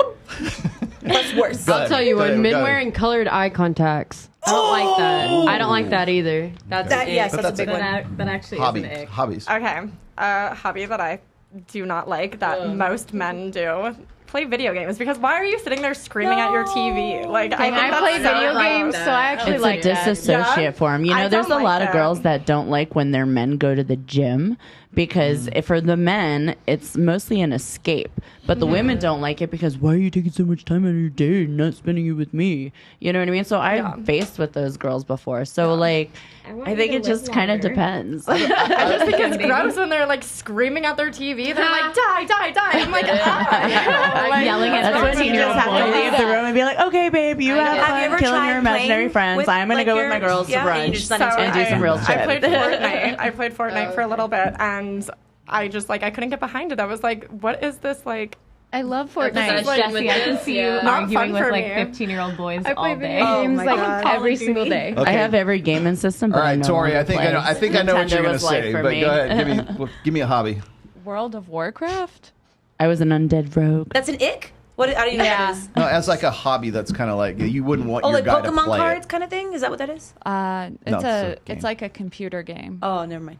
I used to play that back really in school. Think of anything. Yeah, it's like a really in-depth like computer Like game. anything at all, like any undead like rogue and nerdy it's still on my hobbies computer. or see. Here's my theory. I like is nerdy shit. I know you do. That's why I knew what you were going to say. Here's my theory: is that like women are okay with guys' hobbies as long as it's something that We like. no that benefits them in some way, either directly or indirectly. That's why I gave you like the basketball thing, right? That's something physical or lifting weights, for example. A guy's going to come home and doing it right, if he's like it's his thing.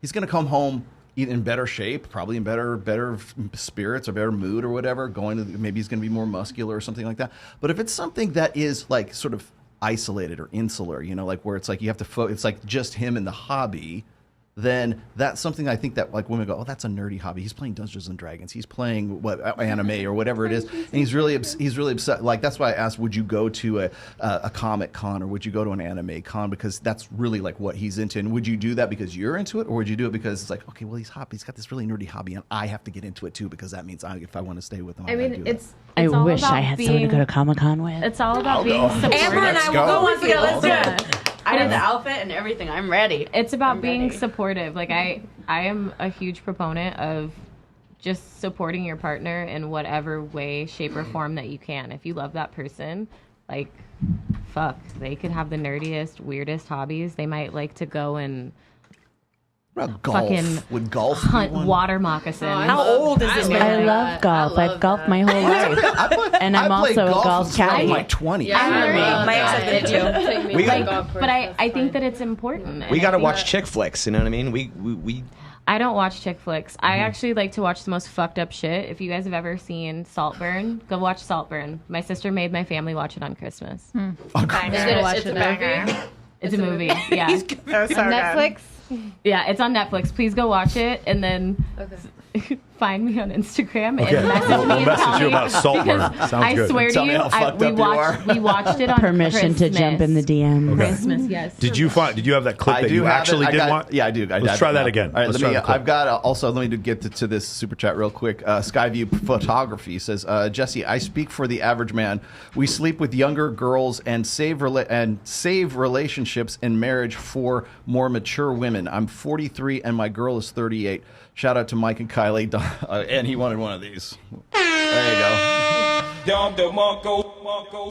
All right, let's see. All right, here we go. Video you have? Are you ready? Are we good to go? There you go. All right, here.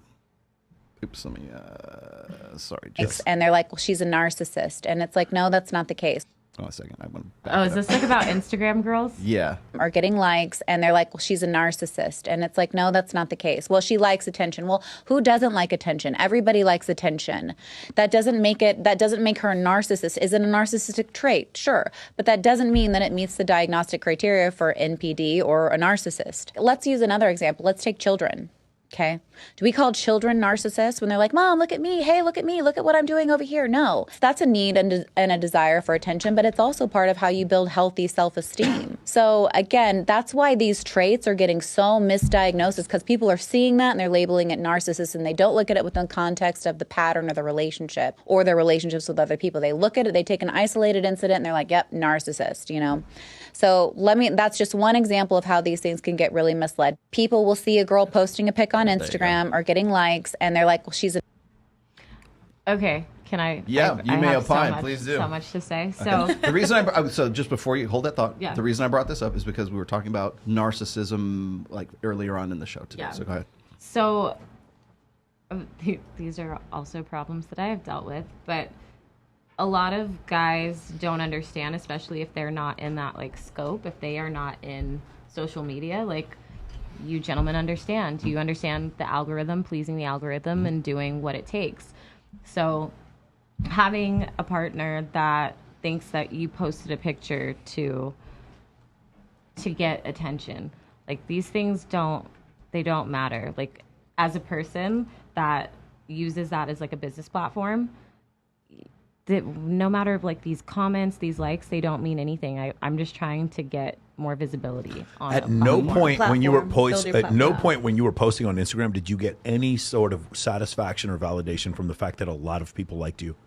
The only time that I do, I will say, like, honestly, if I posted something that I'm like very, very proud of, like, there's a lot of sexy stuff on my Instagram, obviously, but there are things that I really, really consider like art. And when I post those things and those things get a lot of traction, like, that makes me feel good. But it's not like a... It's not a narcissistic thing. It's a creativity so thing. I think Yeah. there's two different things here. Women wanting attention is different than being a narcissist. She's correct. Yeah. And also because she's a marriage and family therapist, NPD or narcissism, those are two different things. Narcissism is undiagnosed. It's just a person who's a narcissist runs around. NPD means something went wrong in your life and you had to go seek counseling. Personality maybe. disorder. Now Yes, you have a personality disorder, but you're actually trying to get help for it. That's the difference between the two. And she's correct. Like, in the function of narcissism, like, this person would have no comprehension that they're hurting other people's feelings, and they're just completely fucking out there, full of grandeur and delusion. And she's right. That's not narcissism. What I do think, however, is that women do really like attention. They do. They like attention from their partner. They like attention from people that they like attention more than men do. Like, So, they really like attention. look- Not necessarily because you want to cheat on your boyfriend. That's not what we're saying. But there is some validation that women get from posting certain things on social media, and the validation they get from the likes and the comments and the shares. So I would understand that if or I would understand being placed in that category if I was one of those girls. And I'm not talking about you particular. Well, no, I'm just saying, like, speaking in general terms because of like what we're talking about. If I was that girl that was like getting done up all the time and going out and trying to be seen and all of that stuff, wearing I would makeup to the gym and yeah, shit. like I would for sure understand that point. But I have been told by partners that I've had that I'm just attention seeking because of certain things that I do that all of us do for our platforms to try and like further our platforms. So it's people lacking the basic understanding, the basic knowledge of what social media is and how you use it as a business tool. And they lack the comprehension skills to even wrap their minds around the fact that you're doing it to push something. Like I have contracts with companies to push a product. Obviously, that needs to get more visibility. Those things don't get visibility on my page because that's not what my page is built around. But I think because you make money from it doesn't mean you don't like the attention. But it's the attention doesn't matter. Like the attention that you want, like the attention that I want from my partner. I don't Agreed. want that But, from okay, so anybody else. that's another type of attention. No, agreed. But here's my thing. Like I don't care who is in my DMs or who's liking my things or who's commenting on my things. I don't care. Like I really, really don't care. If I cared, would I look like this when I come on your show? No, I understand. Like, do you know what I'm saying? But have you ever looked at a photo and noticed that this photo did better than this other photo? That's not something you've ever even looked at. You look at that, but you don't look at it in that lens. Like it's not. Really I'm not. look at that. I'm not. Couldn't you just be proud of the fact that your journey, your own personal journey, you've come a ways, and you sure, can but see we're your men not transition? taking pictures without our clothes on. That's the difference. But I'm talking about what I'm saying, there's a difference female, between the two. You know, like for the difference between There's a difference between the two way the two genders process attention. That's all I'm if I saying. could finish a thought. How many selfies is too many? All right, hold on. Let Lindsay finish. It's okay, I forgot. You know I smoke a lot. So Okay, go ahead. If you don't let me run out with it, Sorry, like it ends. I thought she was done. Sorry. Damn, you had some good shit too. I always do. People listen. No, I just wanted to ask you, in your opinion, how many selfies is too many selfies? I don't like selfies are not my thing.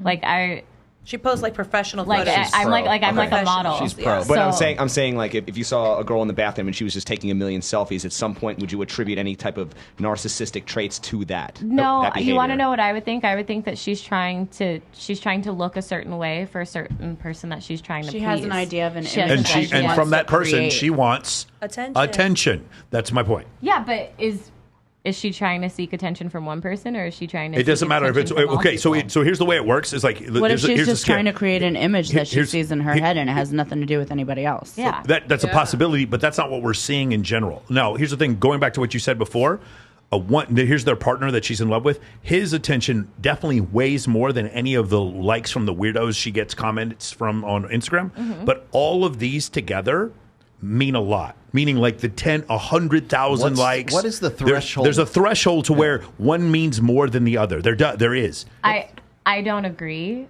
but I don't agree because that's not So how the I'm reason why I brought this up is because similar to what you were saying, because you were saying, well, all these sons of bitches that I'm dating or these guys are just nothing but narcissists, or they turn into narcissists.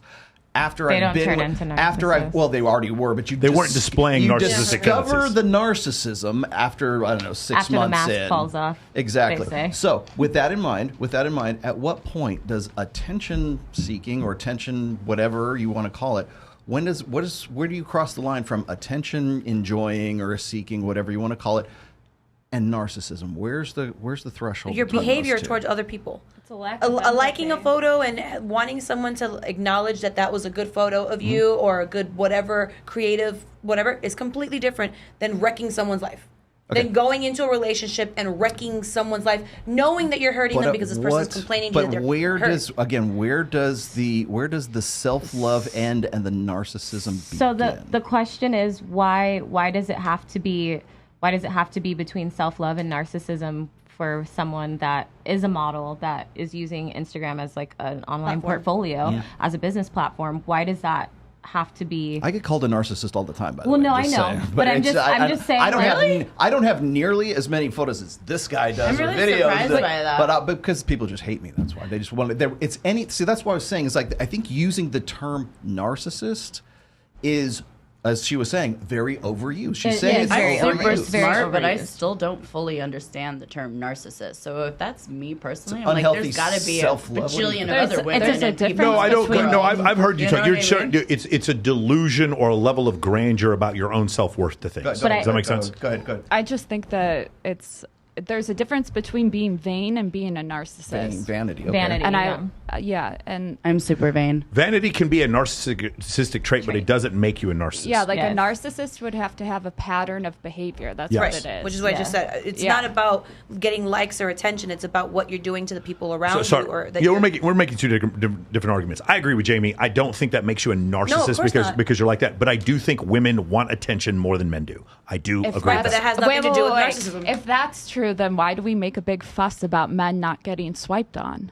What do you mean? Because it's about sex. Because men, the validation No, that men want. no, it's about it is. attractiveness. Oh, one more time. We're not on the dating apps for fucking attention. Women are literally saying that they're going on dating apps, doing 6,000. We're doing 6,000 swipes and not even talking to a single dude. They're doing 6,000 swipes. They're doing 16,000 swipes and not even going on 10 dates. That's what's going on. Here we go. It's okay. It's okay that you're triggered. This is my job. Oh, like, tell us more. Tell us One more time. more. Guys go on dating apps for sex. yeah. Stop. Well, they're not getting Beautiful. laid. Most men are Yes. virgins or haven't had sex. So if that's the case, that's So it's pretty not, stupid but it's not and the same delusional. thing. Women are going on dating apps for attention. Men are going on dating apps That's for not what I'm sex. talking about. I'm saying that if you're saying that this is getting it, if you're saying that women are trying to get attention or whatever by posting pictures, well, guys are trying to get attention and it affects them the same way. But they're trying to get attention for sex, for That's a fine, relationship. but what's the difference between attention? Because one attention is just for. Oh, here's the difference. Why does a man? anyone need One more time, guys. Let's handle that This question. concept where I see women do this all the time. They will go and text a guy that they're not have no intention of going on a date with. They will flirt with him. They will lead him on. They will do all kinds of stuff. Men don't do this. We do not go on dates with women that we don't intend on having sex with. That's the difference. I'm not saying one is better than the other. But What you I'm guys saying, wanna well, have I'm not sex saying, with everyone. I'm not saying one is Yeah, better men than the are other. easy. But what I am saying is that men's validation tends to come from compliance and sex, and women's validation tends to come from attention and then eventually resources. That's it. Men are desperate to get validation from women. for sex. No, for everything. sex. For everything. Yes, but He took that's out the men- trash. Gotta throw a party for him. Okay, but you even said in the beginning of the show that men do everything because of sex. Agreed. I don't disagree. So then you just proved my point. What do you mean? Is what I'm It's saying. just no. You're saying attention for sex, and then I'm saying Men attention. do everything for female validation. Yes or no? Yes, but validation is not attention. Those are two different Oh things. my God! Are No, you joking? one type of so for instance, you give two different people, they get two different types of validation. One person can get validation from their father. Their father did not validate them throughout their whole lives, and they've been trying to get validation from them. Another person could have grown up poor and gets validation from making money. Validation is not one thing. In one case, someone needs validation through attention, and someone else needs validation through sex. Those are two different things, but they're both validation. It's one piece vehemently to a big disagree. puzzle. Okay, go ahead. They mean the same thing. Validation. So sex and attention mean the same thing. No, validation and No, attention. but no, validation and attention do not mean the same thing. It falls under the same category. is what she's No, saying. no. You can get attention from validation. That's it. Like, you get validation from attention. Is what you're saying like because they're not going out of their way or something? Is that what you're trying to say? Who's Attention, they? what- Going out of their men, way. men. What are you saying about the difference between attention and validation? I'm not following your Okay, line. so a man getting sex can be his validation. If a man gets money, that can get validation. And Yeah. you can get money without receiving attention. There's billionaires, you don't even know who they are. Okay, so there's different ways of getting validation. Men need us for validation. Women do not need men for validation. Well, I mean, you may find some people disagree with that. Hold one. on. You were just saying one of your icks was guys coming on to you or guys who are asking you, and some of them are below 6 feet and some of them are above 6 feet. And you were saying that one of them gives you the ick and another one doesn't give you the it's ick. not about height, Rolo. No, that's not what I'm saying. Okay, well, because if they're short and they're like attractive in the face, I'm not going to be irritated by it either. I'll probably sit there and have a conversation. It's fine. It's not the to issue. clarify, it's if they're they smell gross and they're weird. Certain guys attend. Like we all know. We all know. I don't good. have to explain it because we know. Okay, well, so look, explain one more thing to me then. Are some guys is some guys' attention more valuable than other guys' attention? The person you like. Yeah, of Yeah, course. the person that you're in love with. Is the guy who creeps you out? Is his attention less valuable than the guy who you're attracted to. It's not valuable at all. I don't want his attention. Then there is your that's a double see, then there is negative. your That way you validation in a nutshell. No, right because there. the way you set it up was you just set it up asking her a specific question. If you said, do you need male attention to live?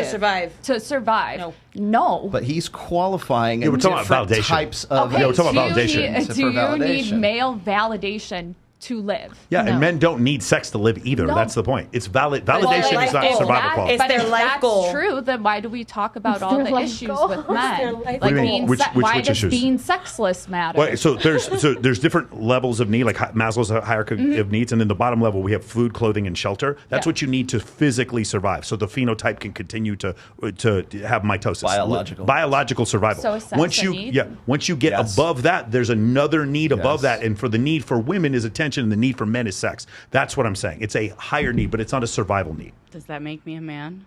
I've never heard. I would argue definitely for sex. See, this than is for where I would attention. throw Maslow under the bus. Sex is a need because you will. You need it like air and water. Well, How because, did we all how are we sitting here? And That's not I a have need. gotten into. I've written essays about this. I've gotten into so many arguments I'm about with this. you, Rollo. Well, okay. Oh, you guys just want to get your dick wet. No, and that's not what it's about. What I mean is like the species goes extinct. Agreed. The species. If you don't have sex, ergo.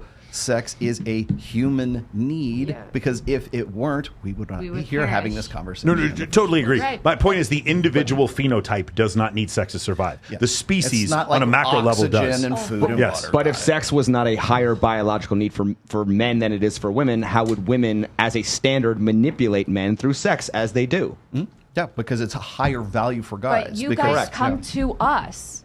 You want something from women. No one's denying. No, but I'm saying, like, fundamentally, you're always going to be the ones wanting something from us. So we would never be in that position. There's another part to this. Fundamentally, you'll always be the pickier of the two genders because in every two gender species, the one that has more investment is called parental higher investment. reproductive cost. Yeah, it's called parental investment hypothesis in evolutionary psychology. Women are always going to be pickier. By the way, I didn't blame anyone for anything I was saying earlier today. Yeah. Women are pickier, which is why when they say 80% of a partner, I'm settling, I don't want to do that. That's because women are pickier. Men have built buildings and sent people to the moon and built skyscrapers and invented electric cars all to impress women. We went for to sure. the moon? We did go to the moon. Debate next week. We did go to the moon. We went to the moon 6 times. Anyway, so the point is, I'm not saying I disagree, but what I'm saying is, or I'm not saying that it's anyone's fault. What I'm saying is evolution made men one way and women another way. And because of that, women are more selective. The point that we're making is that they've gotten so selective now because of social media that it's gotten to the point of delusion, where they think because I fucked a 10, I can get a 9 to commit to me. And they can't get that 9 to commit. And then next thing you know, you meet the girl who's been engaged 5 times. But go ahead. Is it delusion or is that just nature? Like with no constraints, women. Both. Hold on. If women now can provide for themselves, they literally do not have to depend on a man. Hold on, let me finish. No, you're correct about that. You're not correct about who they can get to commit. You didn't let me finish. Men do not even land the plane, Torsion. Sorry. Okay. Let me go to different things. Okay, so if we take all the constraints off of women, and women are picking the top % of men, that's nature. Yes, but the top % of men that they were exposed to. That's not delusion. That's fact. No, time out. You know there's biology. There's what they're choosing. That's fine. What you're choosing is not delusional. What you think you can get, the difference between what you believe reality is, and so this is reality, and this is what you believe reality is. If there's a massive separation between the two, that is delusion. I agree with men as well. That's what Jesse was saying. No, men. But you forget, y'all. That's what we've been getting at all night. Is y'all forget to mention that part. Men are delusional too. We just talked about it earlier. Add that right after you say the women thing. Add it right after. Say all right, but men are delusional too because men also expect this exact, whatever from a woman, or they expect this look from a woman, but they can't get that either. Yes, men are. Add that right afterwards. The next time, I'm so Kylie, tired. Agree. You got to add it right afterwards. I agree. You do. You need to. We need to start doing that. I'm putting it in my notes right now. All right, thank you. We need to make this show a little bit more even. With the condition that the next time we say, you know what, guys are fucking delusional, I expect you to go, you know what, bitches are delusional too. Oh, yeah, That's what I expect you to say. 100%. Okay, all right, cool. Let's do this catharsis so we can all just shit out our emotions real quick. Right, ready? Men are delusional in part. Men are delusional in part mainly because of pornography and OnlyFans. They're delusional in like what they believe sex is going to be with a woman. And that does make them delusional. They're also delusional when it comes to the idea of like what they think they're going to get as far as like body count and all this kind of stuff. The world is trending in one direction. Men are delusional when they think the world is going to trend back in the other way. Men are often delusional. I don't disagree. Men are also delusional in other things that are not intersexual. Like, for instance, I know a lot of men. I've had business partners who believe that they did over 50% of the work and they didn't even do 10%. Men have issues when it comes to this. Men also suffer from narcissism more, and they also suffer from autism more, like twice the rate that women do. Of course they do. And those clips don't go viral. Yep. That's the difference. When we say make this, it viral. Okay, I just made it viral. I don't care what goes viral. You need titties still to make it speak viral. the truth. I don't care what goes viral. But it is the truth. Or not. We're on a live video that people are watching live, so still mention it. I don't care what goes viral. But we do mention it all the time. There's several clips where I talk about this, the concept that we're making. And those titties have to be red and flaming. One more time. Red flaming boobs. Red flaming boobs. Give me 2 matches and I'll make it happen. Oh, man. Can I ask a delusional question real quick? Go ahead. Go. Who is more delusional? Sexy women who say they dress for themselves or high-level men who say they improve for themselves? Is it summer or winter? Oh, God, can I please answer? Women saying they dress for themselves. I would say is more delusional. I've written whole... Actually, there's a chapter in one of my Women books dress about for it. other women, guys. They do, but between those two, the women dressing. It just depends if you like playing dress up or not. sexy. If you're always that person who's involved in costumes and love playing dress up, and especially if you have an arts background, like you look for any and every excuse to dress up. Now, here's the thing: I can be a girly girl. Is that my nature on my day to day? No, I love lounging around in sweats. But give me an opportunity, give me a chance to put on my heels, to have my hair done, my makeup done. I don't do it myself. I have a makeup artist. I have hairstylists. Give me that opportunity to be glamorous. I fucking love it. And my girls that are down with me, like, we love it too. So when we go out together, we stand out. But you know what? That's because we love it. Not every girl has to love it. That's beautiful. And that separates. Why don't the three of us do the same thing? Hold on. No, I'm just curious. Why don't the three of us do the same thing? You why guys is it? can. What do you mean? No, but why don't we want to? Why is it not? Why is it not in our proclivity to do so? You don't care, but we're the ones who are narcissists. Hold on, one more time. Why do the three of us not want to do that? Why is it? I'm not trying to attack you. I'm just asking you. I don't why think is you're it trying that to three? attack me. No, why is it that the three of us in general we don't want to go out and wear sparkly shit and get a bunch of attention for our Personality, who you are. Stereotypes. Because some men majority do of men. that because women That's my wouldn't only fuck answer. you. Right? Okay. I am not that's above that's a Not secondary above. answer. But the answer is because we are not as necessitous of attention as you are. You can That's just the reason say why. you're boring. Yeah, for sure. Hey, if you want to say that, I mean, I have agree with guys you. that have a shoe collection bigger than mine. I think that, and they love it because to them that's their passion. They're all into it, and so as a result of them having this shoe collection to where they love their and you sneakers, know where they got create that their love for outfits it? They from got it from Queer Eye for the Straight Guy. I mean, I love a guy in nail polish. No, I mean, I kind of agree. No, there are guys that definitely take pride in how they look Yeah. and how they dress, and I don't have a problem with it. I think that's something that can be very attractive if they're not, if it's not too far to where they are then. Taking longer than you to get ready. That's a little different. I'm gonna, because I think I represent a happy medium between the two. I would say, since I am the hottest guy in the red pillow sphere. Thank you, Alex from Daytime. Well, because like you guys have seen me on when we were doing the Halloween or his birthday. You guys remember when we did his birthday party? Yes. Yeah. I had to work. So we're all the girls get to dress up. Boy, you didn't get the full effect from what I was going to dress up as. But as far as guys like presenting themselves, I think a lot of guys there's a certain demographic of guys who will say, well, a real man doesn't care about the way he looks. Bullshit. Every guy knows that he is presenting himself in some way. You don't go to a funeral, you don't go to a job interview, you don't go to a wedding, you don't present yourself. You've been in the military, You guys, know damn well you got to dress up most for that. men don't think that way. Time out. It's Rolo, different. what happened? Well, I ask both of you. What happens when the dudes give up on trying to get women? What happens when the dudes give up on that sexual validation? Do they become skinnier or fatter? Do they stay inside more or less? When they stop caring about what women think, do they become more attuned to their attractiveness or less? What do you think, Tori? I would argue that most men don't give a fuck about what they look like. They don't even bathe regularly. Okay, like most men do. I don't think that most men don't bathe. I think it might be a little bit hyperbolic. They don't spread their cheeks to wash their ass. That's the what's problem. funny because you guys, top 1%ers, you don't realize that, like, literally I think men. I'm top 50%. I don't know about top 1%. I'm just saying, like, you guys can't fathom it, but it actually, I'm fabulous. It is. I don't think most. Wait, anyway, but the point I was trying to make before is you understand what I'm saying. I do. When men give up on the idea, like you heard Chris Williams say, he was talking about 50% of men have given up on dating. When men give up on dating, do they take more consideration of their physical appearance or less? I don't Which care. goes. Well, I understand you don't. Okay, thank you. This is my favorite thing. Men are suffering. I don't care. No, That's I care about yes. suffering. I don't care if they Okay. get fat at their own expense. But like, grow up. my point is when the drive care. for women, rightly or wrongly, when the drive for women dissipates, then all of a sudden their necessity for attention also dissipates. Which is because their validation comes from sex. Women, yes. Yeah. And women's validation does not come from men anywhere to the same extent. Yeah. Okay, hold on. Jesse has to go. Jesse, we want to tell you that we. No. Oh, I thought you were leaving. I'm sorry. It's Amber. Oh, Amber. And we want to tell Amber that you love. But to be fair, Amber is going home to be a good mother. We have no problem with Amber going home. We love Amber, so we don't want anybody to think anything's wrong with this. Amber is an incredible. She's going to make an incredible wife for some red pill guy somewhere down the line. I'm just kidding. I'm kidding. Yes, I'm she will. kidding. I'm not. She will. I'm kidding. We love you guys. Make sure. They said that you're the hottest though. Make sure you guys follow. Make sure you guys follow Amber and masturbate to her pictures and penthouse. Make sure you guys I do it that. all the time. I'm just kidding. I'm fucking with you guys. I'm sorry. Oh my god. Men do that, so. Hilarious. We love you.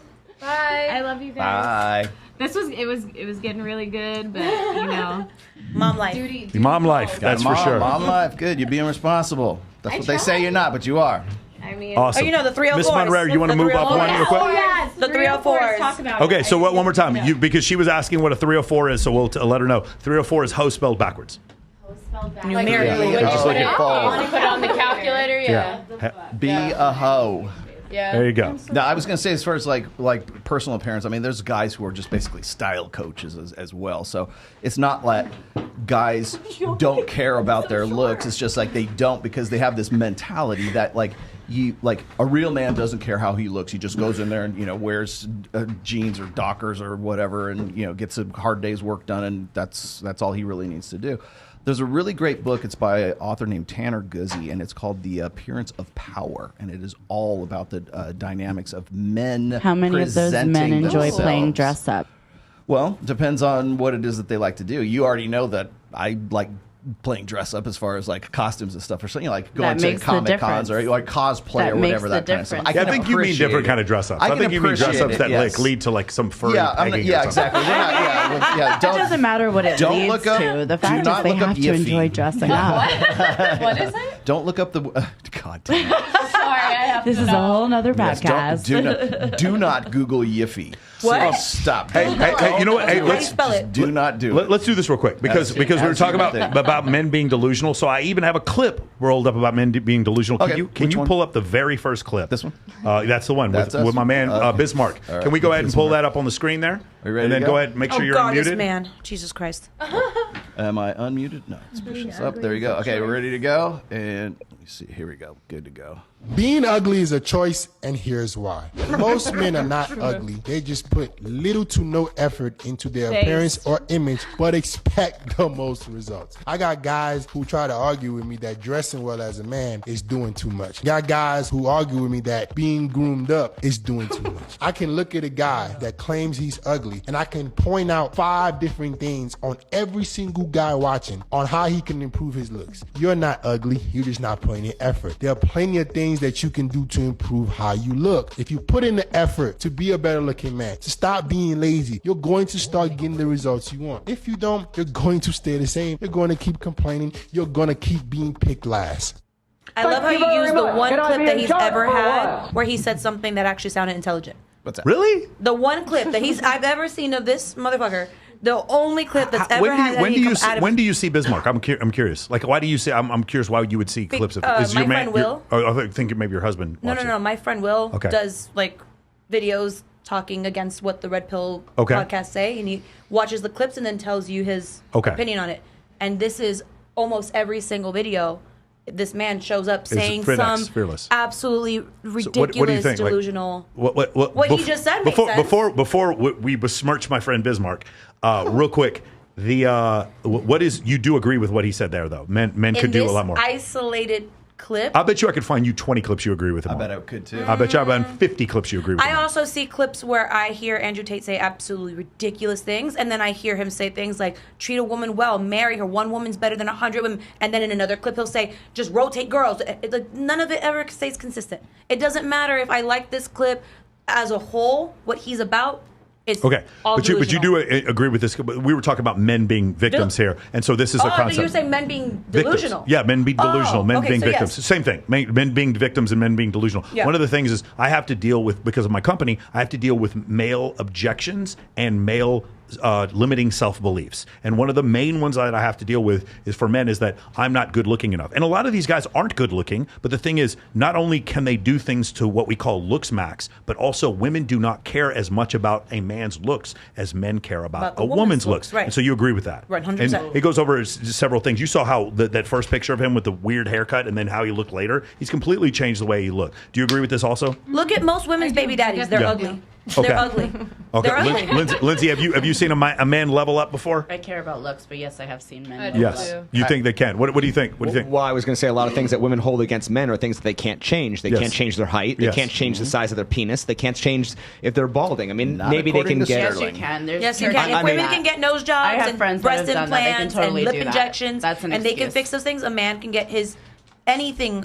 Like I said, in a just better because way. you like the idea of something doesn't mean you'll actually go through with something. You have to more than like the idea of something. You actually have to want it. Right. If you actually want we're it, talking about basic. settle. He's talking about basic shit like fucking brushing your tongue and using moisturizer on a regular basis, like growing a beard, like getting a ball fade. You'd be surprised how men. Some men don't know how to men dress for their body type. Yes. They don't know what haircut actually fits their frame of face. Some they don't like. I know that you preach a lot of like.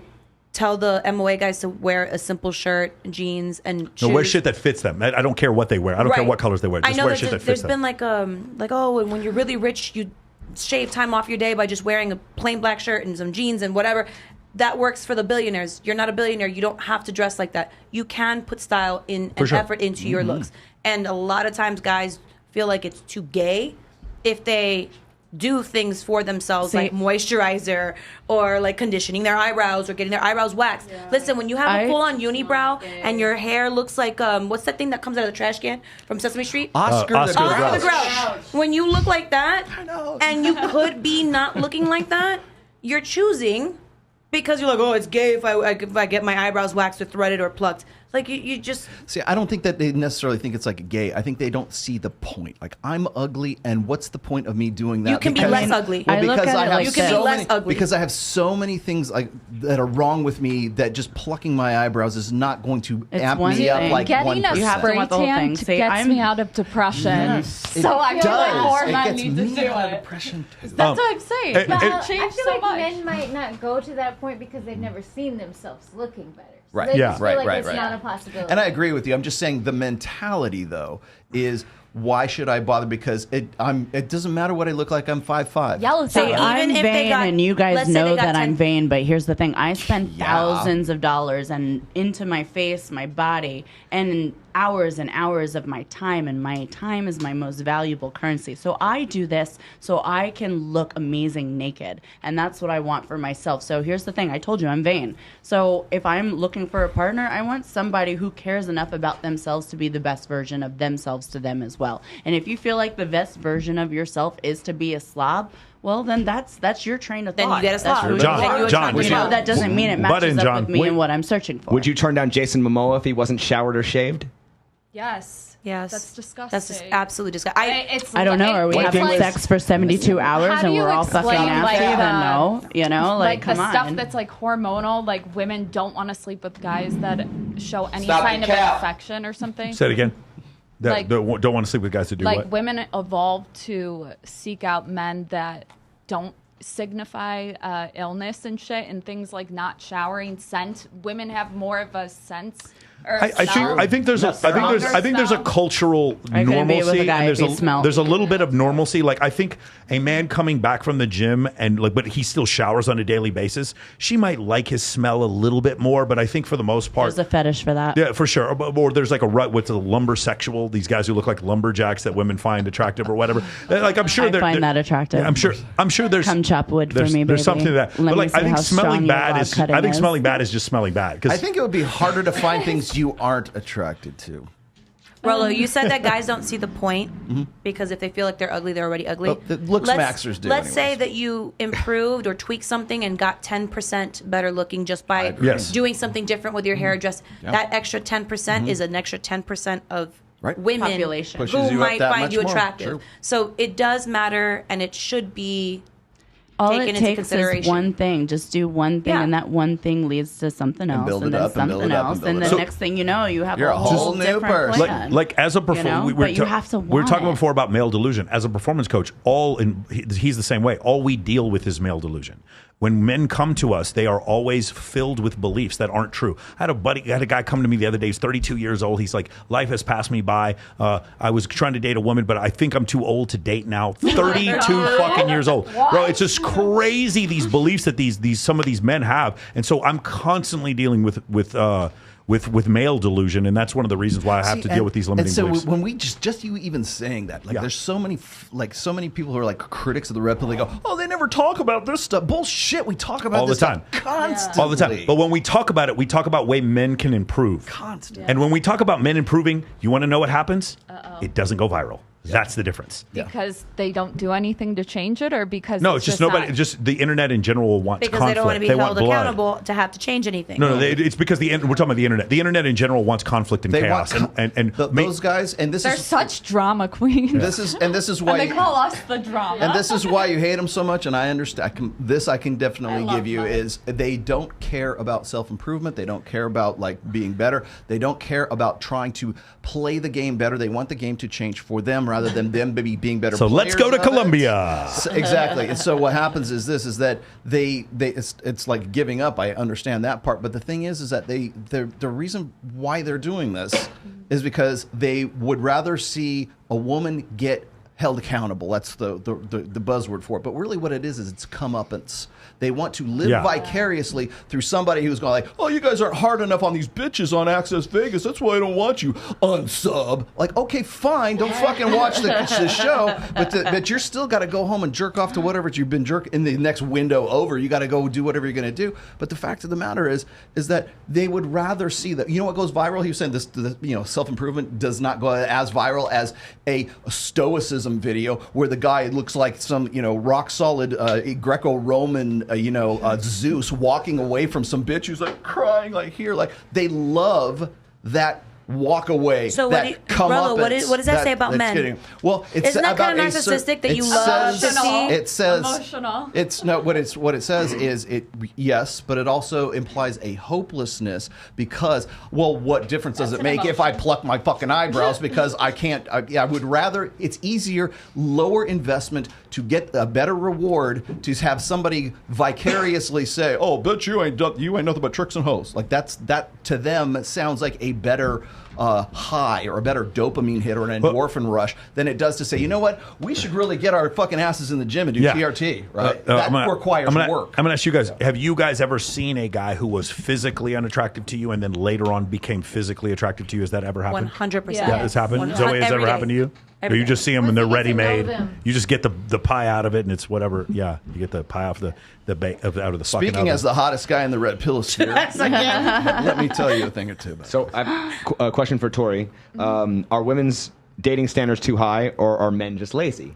I think that women are evolved to have standards. I have a different take with this a little bit. It's evolved a little bit. I think women are always going to seek out specific traits, and if men aren't trying to compete, you're not going to have your genes go into the future. And those specific it's traits sad. are... I'm not saying it's not sad, Yeah. but like objectively speaking, you either level up or die out. So Period. here's my fault. You want something we have. Correct, but they also think your genetics can die out if you wait until you're 40 because you're waiting Which for that is perfect fine, man. but we don't care about that. Yeah. Like men care about copying their fucking genes. No, into women the care about future. copying their genes No, in the not future. the same way that men do. No. Not the same The way. legacy thing, though, you guys having kids because you Maybe want not legacy, but you think women don't want children as much as yes. men? Why do you think most the happiest women are single women with no children? Yeah. Actually, that's Yes. not. That's those women that are single with no children are also the ones on the most amount of Prozac and fucking antidepressants. Maybe it's because of I'm the not on men. Prozac. Or Okay, antidepressants. let me throw a monkey wrench into this. You have heard of this thing called maternal instinct, correct? It's fake, Okay. isn't it? Do you think it's fake? Hold on a second. What? Okay, hold on. Do you think Keep it's going. fake? I'm thinking of biological. Because of what I'm the saying, thing what I'm that we saying talked is about a that long there time is ago. well, we can get into sexy sons theory, but what I was going to say is like there is some women will say, I don't have a maternal instinct, so it must be fake. Well, Yeah. I'm sure there are some people, some women who are so Yes. like self-absorbed Yes, that they're yes. like, you know Certain- what? I certain can't women even do not think wanna of have having- kids. Absolutely, But yes. then you got someone like Jennifer Aniston who's probably wanted to have kids her entire life, but never found love, and so there she's where now it's menopause, can't do it now. But the thing is there comes a point, and it's usually the biological clock ticking. And these days, it happens to be right around when the woman's 30. But there is such a thing as maternal instinct, where women want to have children. They want babies. They see a baby and they go, What? Yeah. But They that's not the s- argument. They But I- smell, argument. they But smell I'm the head saying- of a baby, and they go, wait a Their minute. uterus and they- starts to- yeah. Wait, but what I'm trying to say is that men talk about how they want to spread their seed, correct? They want multiple women to spread their seed. That's Ideally. right, but to spread their seed means what? Like to push their Impregnate. genes. Oh, yeah. But women don't. They want to pick the best mate. If the best mate doesn't come around, they're not going to pick anybody. You know what I'm saying? So who's more delusional then?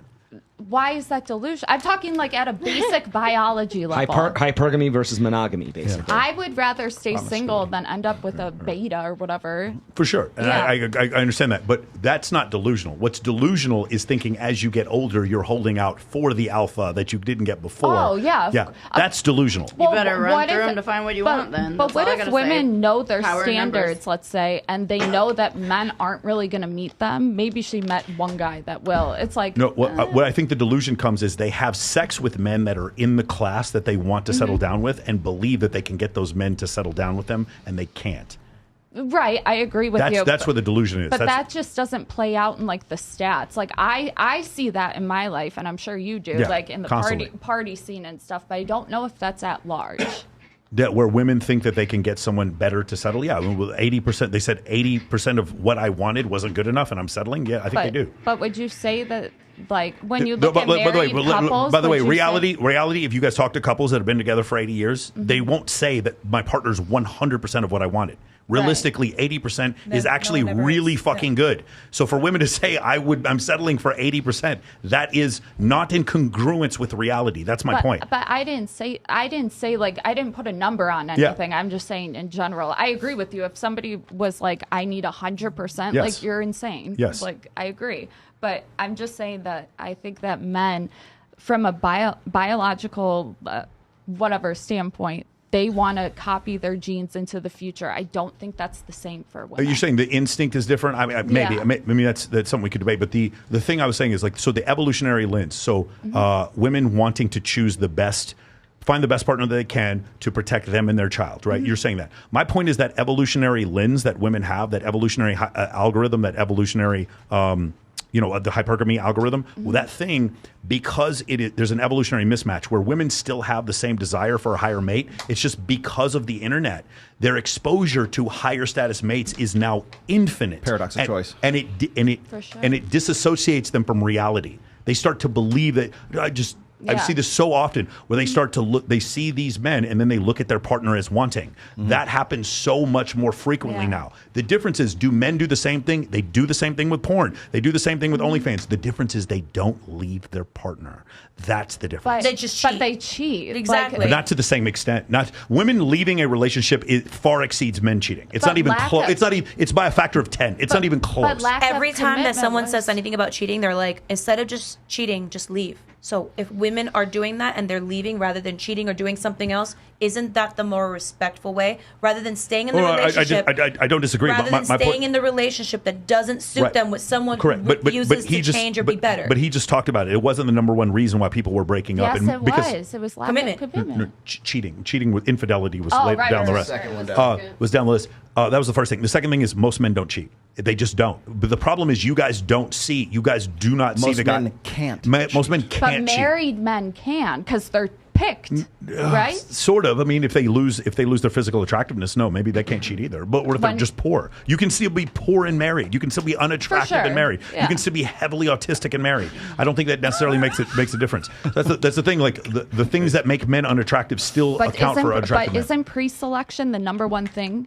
It's a big thing. It could be a big thing. One. Fame is probably a bigger thing than pre-selection. And if you know how to use money, then money could be a bigger thing than pre-selection. I would say pre-selection trumps other than status or whatever. Yeah, I think status would be number one. Yeah, and then after Status that, is pre-selection. But so a guy that's married, that's pre-selection, right? There's so many women that want to home wreck a marriage, and it's not the other way Okay, around. what I'm saying is, while I do understand what you're saying, I think he still needs to be somewhat attractive too. Just any guy who's married, like if we go to Jack in the Box later and you see the assistant manager and he's got a ring on and he's like morbidly obese, you're not going to, well, you know what? He's giving that dick to someone. Let me go ahead and jump in. Hospitality, they cheat the most. I'm sure they do because they're around other people who want to cheat. Yeah. Anyway, my point is,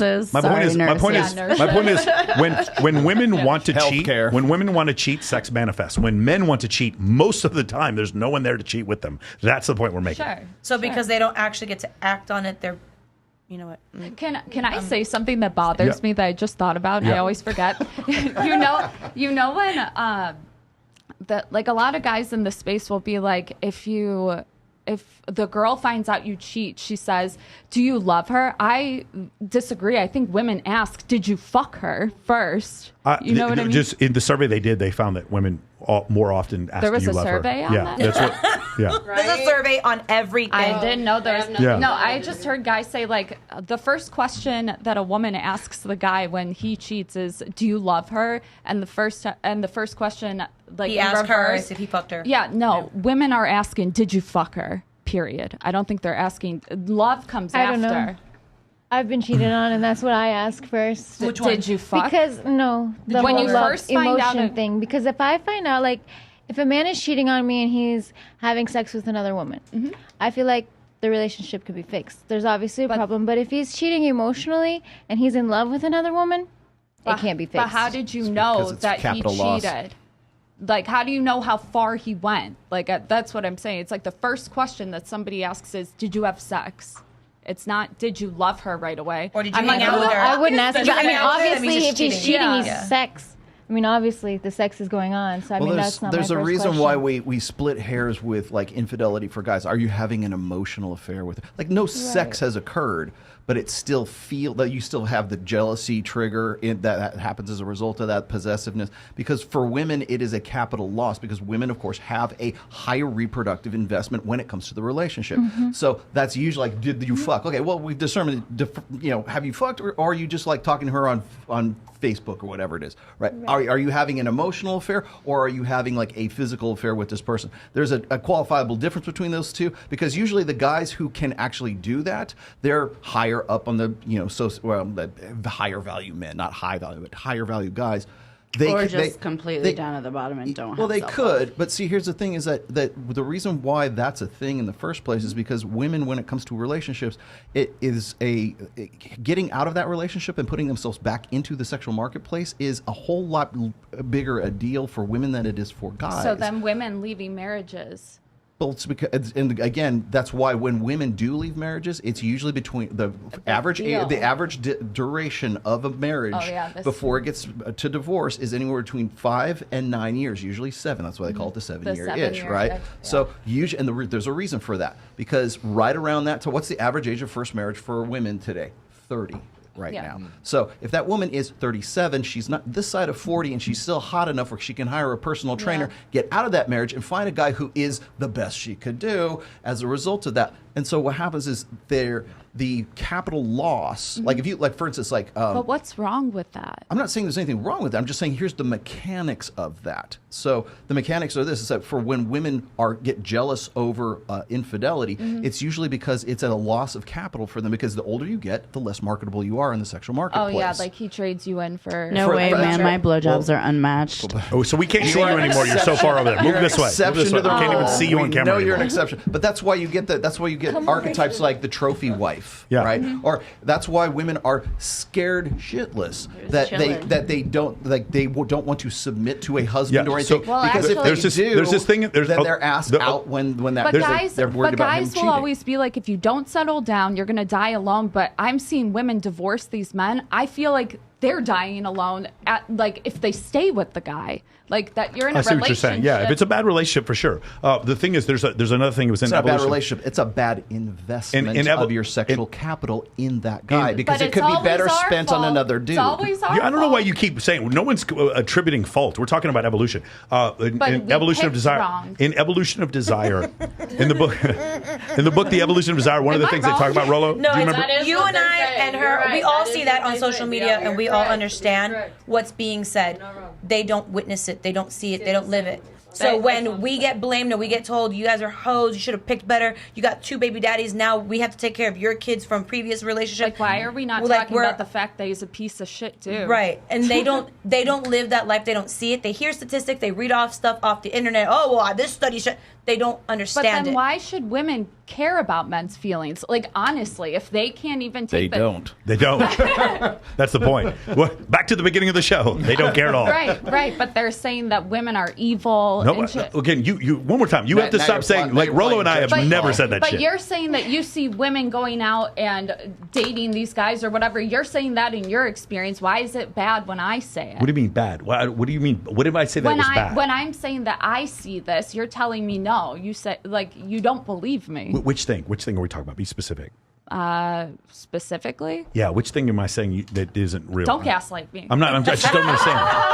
I apologize. I just don't remember what you're saying. They never do. Okay, so just so we're clear, I think women are more interesting than men. I think I enjoy hanging around women more than men. I'm not blaming women for anything. What I'm trying to do is describe the rules of the game and describe the dimensions of the football field. That's all I'm doing. I'm trying to describe the rules, and the rules there are no rules to the game. What you were saying before is that women don't care about men's feelings, and that's not true. Well, she just said it. That's what I'm saying. She said, "Why should we care?" She didn't say that we don't care. Objectively, right? She didn't say we don't care about men's feelings. She said, "Why should we care about men's feelings?" Because you guys said you don't care about ours. What do you mean we don't care about your feelings? We have to care about your feelings, of course. You have to.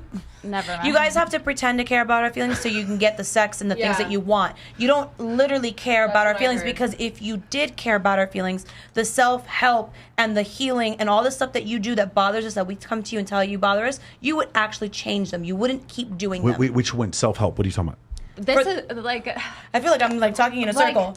Like it's just I need to specifically. I don't understand what you're talking about. Let's say, for example, I come to a man and I tell him, and this is not something that happened to me, but I'm just saying, if I tell a man you're liking Instagram pictures and looking at OnlyFans models and doing all that bothers me. Sure. This man wants to be stubborn and say, well, and instead of changing it, he'd rather keep doing what he's doing. Or he'll just delete the whole. Or he'll be like, you know app. what, fuck it, I'll just delete Instagram since I can't do anything right. He'll make himself the victim. Discipline. He doesn't actually care about her feelings. Yeah. He's not actually trying to be like, let me go to therapy. Let me find out why I am so obsessed with looking at naked girls or looking for a specific kind of. I think you do that without going to therapy. No. But I'm saying, yeah, men would rather pretend like they're okay. I won't do it again, so they can keep getting what they want from this woman, and then not actually care about how it's affecting her. A woman will ask a man how he feels about something, and she'll take that into consideration. Most of the time, not every woman. I understand there's shitty women. I don't find that to be most of the time, but okay. So I think in your normal, situation, absolutely. I think Jesse Preston does that 100%. But see, we're doing that thing again. That's one of my biggest pet peeves. Is like women will tell you something and you don't believe us. No, it's not that we don't believe you. But It's that that's if what I can find statistics that show something different. What if I said that? Like, What do you mean? what if I said you're delusional for thinking that men on these apps are actually 80% unattractive? Like, fuck your stats. You know what I'm saying? It's like the same thing. Why would I care if you? we're But I wouldn't care that you said it was delusional. But It would we- either be a fact or not a fact. We know you don't care. Yeah. I care, is what I'm trying to say. Like, we're trying to tell She's you like, every guys. time we say something, you like, no, that's say- not the case, or no, that's You not the don't believe right. You us. don't believe Wait, us. do you think that trust should be given or should it be earned? But guys expect us to just give it to them right away. They need respect, Everybody- right? Yeah, I'm They confused. need it right I'm away. confused. Everybody I'm has trying to to earn describe. trust. I'm trying to describe an objective reality, and you guys are describing an anecdotal reality. That's the only difference. No, I'm the statement that you not. made, the only thing that I'm touching upon, I don't know if it's exactly what she's trying to say. The only thing I'm trying to say is that the men on social media and in the red meat, whatever. In the red meat space, yes. All of that, they keep saying women don't care about our feelings, and they keep repeating that narrative. And that's not the case. Men, majority of the time, do not care about a woman's feelings. They do not take it into consideration They get enough annoyed. to huh? I feel like a lot of men get annoyed. Yeah, they don't care enough. And if they do pretend to be caring of her feelings in the moment, it's only because they want sex or something out of her. Men don't predominantly care about how women feel about things. Okay. And what you're saying is that Here women we don't go. care about men. All right, here we go. Let me cook here. Okay. It's not that they don't care about your feelings. It's that they We have too many. No, well, that's thank you for making my point. That is because I know. I knew that's where he's going. Because it's not about the nail. Okay. What nail? Okay. No. It's not about the nail. What Now nail? here's a point. So there's I would dig it up, but we'll probably get a copyright strike for it. There's a video. It's a skit. It's a comical skit. It's a man and a woman sitting on a couch together, and the woman is talking, and you don't see it right away, but because of the way that the camera's angled. But you see this woman, and she's talking about this horrible pain that she has in her head, and she's talking about. She's like, I don't know. I can't get any sleep. I just this horrible pain in my head, and the guy's looking at her, and it finally pans over to her, and she's got this nail, like a big old construction nail, stuck in her head. And so the first thing the guy says, well, we could probably fix that if we just pull the nail out of your head. And the first thing she does is scream at the top of her lungs, it's not about the nail. And so what she does then is go back into saying, oh, but I have this horrible headache. I get these migraines, yada, yada. And the guy's like, okay. And he's trying to listen and trying to be, attentive and listen to the problems and do the therapy and do the work and be emotional and listen to what she has to say and listen to those problems. The problem is that when that guy converses with that woman, he's trying to solve her problems. Pull the nail out of the head. If we pull the nail out of the head, then you're fine. You won't have the pain anymore, right? But the problem is that women would rather vent and talk about the nail in their head instead of actually solving the fucking problem. Because once you solve the problem, there's nothing left to talk about anymore. There's no more venting. There's no more emotional stuff. There's no more conversation. There's no more, he's a bad listener or he's a good listener, because the problem has been taken and solved and everything, because men are innate, deductive problem solvers. And when they're having a conversation when we're talking together, and we do this all the time, you guys just said this, you guys talk about your stats and your information, your data and your statistics and da-da-da-da-da. That's because when men talk with men, we prioritize information because we're trying to figure out how can we solve a problem? How can we be better? How can we be bigger? How can we meet our burden of performance? And here's some information exchange. When women talk to other women, you guys are frustrated with men because we don't listen, or they don't have this connection, this emotional connection with them, and they need to go to therapy to learn to be more emotional. The problem is once they do that, you've just turned that guy into your girlfriend, and so now you're having that conversation. That's one extreme to another. No, it's not one extreme to another. Isn't venting just part of the process for girls. some people in order to be able to... Men and women do not communicate the same Okay, so if you way. know that the woman is keeping the nail, Mhm. if you know that the woman is keeping the nail in her head because she's using it as her tool to communicate and talk to and have something to say to her husband, then what does that say about the fact that the man knows that about her? He knows she doesn't want her problem solved. She wants to vent. She wants to talk. So know what? Let's solve this particular problem. But you, as a man, as a husband, as a boyfriend, or whatever, be consistent in your opening communication with her. Sometimes you just need someone to listen. You don't bring need the problem intimacy solved. and bring up conversation and So bonding with the woman, so she doesn't have to use the nail that. in the head. Is that what you're saying? But no. What did you hear what I just said to you? I feel like you can that take the nail. situation is The nail wouldn't exist, Rollo. The nail wouldn't exist. The nail would not exist. If the woman was looking for problem solving only from you, she would go to you and you would take it out. But if she's not looking for the problem to be solved and she's looking to vent, what she's saying to you is that she needs more intimate conversation and stuff from you in a bonding way. So now, if as a husband or man, you were consistent with her, like, hey, babe, how are you feeling lately? What's going on with you? Or you talked about other things and it didn't take her having a nail in her forehead to get conversation out of you, then you wouldn't have women that feel like they have to use the nail for a way to talk But to see, you. the nail is just a metaphor in I this get it. case, okay? But if you the eliminate nail that- in this case is let's have something But to that's- talk about that's in what I the just said, first though. place. But that's what I'm saying. If So- the man was consistent with communicating and bonding and initiating intimacy outside of sex But with you, the woman, do you she do wouldn't understand? have to use You the nail. do understand, though, that when guys are communicating with women and they're speaking male language versus female, like they're talking in terms of context, information, data, problem solving, as opposed to here's how I feel. Women enjoy the act of communicating as it is together. It doesn't for guys who want to solve a problem, who want to be more deductive. That's why there is that's why there's a disconnect between men. That's why we talk past each other all the time. So you're saying, well, men need to come over to my way of thinking, and they need to be better communicators. You're just saying No, they that's need not to at all be what I better. just said. They need to be more Not remotely emotional. They need to be. No. They need to be more better No, listeners. nope, that's not what you got. 3 women telling you that's not what I said. Well, what the fuck are you saying? See, They don't listen. I'm trying to pull the nail out of both of your fucking heads right now. That's why. Let me have 2 minutes of speaking without anybody else chiming in, okay? That's not possible. There is It's not. there is a difference. A woman in this context, she's using the nail and she's leaving it in her head because she is desperate for connection with her spouse. She's looking for a way to talk to him and initiate intimacy outside of sex. She wouldn't have to have the nail in her forehead and use that as a way to talk to him all the time if he, on his end, initiated more intimacy outside of sex. You're reading a lot into this. Oh no. Okay, what about this? This is the problem. I do She's understand. using this basically when as a a manipulative when a tactic. woman gets unattractive in a marriage, guys will usually be like, my fucking, I don't know what they would say, but they would be like, she got fat, I don't know what to do. stop sleeping with her. Without seeing that maybe she was taking on a lot more of the relationship issues, causing her to not care about what she looks like. That's more of a realistic scenario. Yeah, he's trying to make this like metaphor, like a Sesame Street metaphor, and you guys have gone into like this. I'm not saying what your metaphors are incorrect. It's just there. I just gave you'd be like a level of specific complexity example. that really wasn't part of the conversation. But I understand what you're saying. No, it's directly correlated. The nail is in her head and she's keeping it in Yeah. her So head. in this metaphor, the nail is not in her head because of anything he did, and she's not No. using the nail to communicate with her husband. She has a problem that needs to get solved, and she's doing anything and everything she can except solving the problem. That's the The point. guys don't So if solve she's- it though, is What- what I'm trying to say. Hold on. Wait, look around. Look around. Oh, stop. Like relationships are not getting solved. We live in men and women. Men are solving the problem. You live in a world with antibiotics and transistors. Okay. Men do solve the problems. But I'm talking about women and men. They're obviously not communicating. They're not doing well in relationships. Tori, why?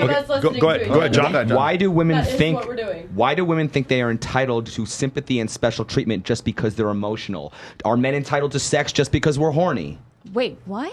Why do women think that just because I'm not entitled. I'm telling you guys why women don't want to be with you. What I'm saying is women. We're fine. Then you tell me how to fix it. Then you complain more about it. What I'm saying is that if women are emotional, they think that it is our job. They often want sympathy rather than solutions. We just want to connect with you. That's literally. Well, sex is sex. How dare us? Sex is How dare men, us try to connect to our people that we like? Sex is a way for men to connect with women, is it not? Yeah, but But that's all you see us as. In order that is all you see us as. That's not the only thing. It's usually the first thing, but it's not the only It's thing. the only thing. If it was the only thing, then why would men be in relationships? Because why they want wouldn't access most, to sex. most, Why wait, is wait, this wait, complete? hold on. Then most relationships would be friends with benefits. They wouldn't Why be is romantic every- relationships. That's what we're we're saying. That's literally. You just said they're not in relationships. But why are most relationships not friends with benefits? Because women get what they want. Because men. No, because don't men can't have handle that it. Most people power. can't handle They it. know Period. that Chase, the her mic is narrative not on working at all. social media is not we can't find a wife, we can't find a good partner. The narrative I can't get laid. That is all that men are complaining about. That's all that they care That's the about. first thing that they want. That's the problem. That's the first thing that's the first hurdle they're trying to get over. It's Right. not the only thing, it is the first thing. And the first thing women want is communication. And the first thing women Yes, want but is when communication. when men communicate, they get friend zoned. But they get friend zoned. What? They only get friend zoned if they didn't. They don't know what they're doing. They don't know how to communicate. You're then. such a good friend. I feel like I can tell you anything. That guy's not going to get laid. John is describing my entire 20s. John is describing my entire 20s. I was an incredible listener. And that's always what I got it. Jesse, okay. Why is OnlyFans so popular right now? Why are so many guys logging? I don't think you're It's on. accessible. You're not on OnlyFans anymore, are you? I am. I just don't You post. I don't do Because they porn. like All to right. I don't see do the anything like girls that. they know naked. Period. No, Yes. they don't. It's accessible. No, here's okay. They can stay anonymous and it's I accessible. think what you're saying is why is it more popular than porn? Why is it more popular than pornography? they get to see the because women. if getting off and getting sex, even if it's virtual, then why would OnlyFans be a thing if they can just simply jerk off? You're for saying because free? they get to connect with a woman that they find Right. attractive? So it's not just about the let's see if I can get my No, dick. no. Hold on. When we have Brandy Andrews in here and we asked her like, what is the number one selling thing you do? Is it the hardcore sex or is it the girlfriend experience? It's the girlfriend experience, of course. When I ask my guys long term, is like, do you want to just sleep with a bunch of women or do you want a long term relationship in the end? All my guys eventually say, I want a long term relationship in the end. Eventually, yeah, for sure. Yeah, but that's not what you So said. we have to wait. That's not what you said though. You And said then that we men don't care about get too old anything when other we than wait. sex. That's what you said. That's And what you said. then All they want care us about. to sleep with you, and then we sleep with you, and then we're whores. And they were whores for sleeping with you. But then we don't do that, and we're prudes. No one And here's then calling we you have prude. to No one here wait, called and you then a prude we or have to a wait whore. for you No to one get done here called you fucking prude. everybody, but then we're old now because we waited on you. Do you see how there's no win-win here? So what the fuck there are we is sitting that. at this table talking about? They're great. Who Let's cares? get out and get fucking. Cares? Why no? Why are we even Sorry, sitting at get the that table body count up. talking Get about that it? body count up, guys. Why are we even talking And about it? here's Is there what- anything better for here's us what to talk bothered- about? this is what Sushi. bothered- Sushi would be How great to to keep talk a woman? about. How about because I'm how to craving keep a man? What Hold on. about that? Hold on. This is what bothers I want to me. know who's going with me to sushi after this. That's all I gotta Tori, say. you can respond to this. We can go now. Wait, I'm starving. All right, hold I on. can't get a word in, Here we so go. let's go eat sushi. Here we go. Sororita Bus, $10. Tori, you are wrong. You want to make it a blame Olympics. Your story, if refute by stats, you're wrong. You can accept your we can accept your points, but please, it doesn't make it right. Men and women are different. Easy. Oh, correct. Fine, but why is it that this whole space blames women for their choices? Exactly. And then I come here and I'm say, not blaming women for their choices. Hold on, wait, can I just point out something? I'm not talking about you yeah, guys. but this show literally exists because of that. What you just said. Yes. Like of what? No, the two of us literally decided to have a show where we don't blame you. We were not. And then what happens is halfway through the show, always one of you guys comes up with some anecdotal thing where this guy on the internet said this, and like me and Rolo are sitting here taking fucking strays all the time. And I get it because some of the red pill guys, they take things a little too far. But my point is, the whole goddamn point of this show was because I knew you guys and I wanted to give you a voice and try to understand the situation that you were coming in. But at the same time, objective reality stepped in, and there are some realities in there that I wanted to express. And sometimes when these realities don't agree with what you're saying, it's like, I don't know where you got your statistics. No, I didn't say your statistics. You just But said for you said men that we don't have an objective reality. No, You're when right. I said is objective reality steps in, I didn't say you don't see Meaning objective that- reality. No, That's but what you're she's saying saying. it like as a hit to me. Like you're she's saying saying that that. I must be delusional. No, I think you're thinking too much into what I'm saying. Like it was going back to the nail thing. I'm not saying you're delusional. I'm either crazy. You're doing it again. You're throwing strays at me. I did not say you were crazy. At no point did I say you're crazy. At no point did I say anyone at this table is delusional. I am just catching strays like crazy. This is the point I'm making. Yeah, you guys are just making these anecdotal shots Okay, at us. I'll just shut up then. No. So And Yeah. more No, to I'm you. not going to keep No, it's saying not just stuff and you. then be No, and then it's be not told just- that. Like, okay, so let me explain a couple of things here. This is one of my biggest pet peeves of the whole thing is we'll have people who will say, I hear like Jamie Lynn, for example. One of the reasons I even brought her up in the first place here is because we're catching strays, right? We're constantly associated. Like the red pill says this, like. Who the fuck are you talking about? Like, my Who name's not are Pearl you Davis. I talking don't know. about? I That's said what I want to. incels. If you're going to say all these guys, or you're going to do reaction clips or whatever, that's fine. Let me know who the fuck you're talking about, and I'll tell you if they have. Who a are good you take as talking far about as- when you're talking about all these girls are doing this? I'm not All saying- these girls, Okay, be specific. all these women When are am I- delusional. when am I Which saying women are that? delusional? Be When am I specific. saying Which this? women are delusional? When am I saying this? All women no, are delusional no. because they want the top 1% of Okay, men. one more Which time. women are delusional Okay, because so they want the do top you want the 1% of answer? men? I don't- Do you want the- because oh, right do you now want- y'all are saying all, got which is it. now why we're attacking back and saying y'all. Do you Okay, get right, do you okay. get it? Do you Do you want- get it now? do you want- Are we starting to do you come to want- a mutual Do you want the understanding? nail out, or do you want the actual answer? Because I'm helping her because Okay, all right, she so- is getting so- shut down, and I so- think Let we all him attempt- understand. let him attempt to take it in. Not all heroes so for a case. the actual answer is not all women are delusional. Specifically, what I meant: women's preferences are not delusional. They're an evolutionary adaptation. That is not anyone's fault. What I said was we are getting into a situation where because women have an exposure to a disproportionately, like 5 orders of magnitude more men than they did in their ancestral past, because of that, it is creating a dilemma of choice, which is causing women to believe that they can get a certain type of man to settle and a different type of man is actually willing to settle. And the difference between the two is a delta, which is a delusion. I think that men is are the point. delusional. Right, got it. So that's your argument. Men are delusional. They are. Men are What I- delusional as well. sounded What I- delusional. what I said- You're right, but they are delusional. What I said, as by the way, well. what I said was completely accurate, but men and are that's delusional. true. But you That's true. can't It is support accurate. that. No, you It can't is accurate. support And then that. right after that, men are delusional in the sense that they watch porn every day and think that they can only get Agreed. off by this type of girl. I totally agree. So it's a thing that both of them are correct. Kylie, you asked me 30 seconds ago which women we thought were delusional, so I gave you a specific answer. If you want a macro answer for all of it, yes, of course, men are delusional too. We've said it several times. I wouldn't have a program. I wouldn't have MOA if men weren't delusional, and I wouldn't be good at my job if I didn't. All I do was fight against male delusion. That's what I do. Okay, so That what? was it. So okay, now that that's no, wait. cleared up, we're good. No, I have to What else? honor my agreement with you. Okay, so whenever we say, "Oh, women are delusional," and he was just saying, it's this paradox of choice. There's also another side to this as well. Guys are delusional in the sense that they say, "Oh, I want a virgin bride. Oh, I want this. Oh, no diamond, no hymen, no whatever the fuck, passport brothers." Oh, God. And so and delusional for the same reason.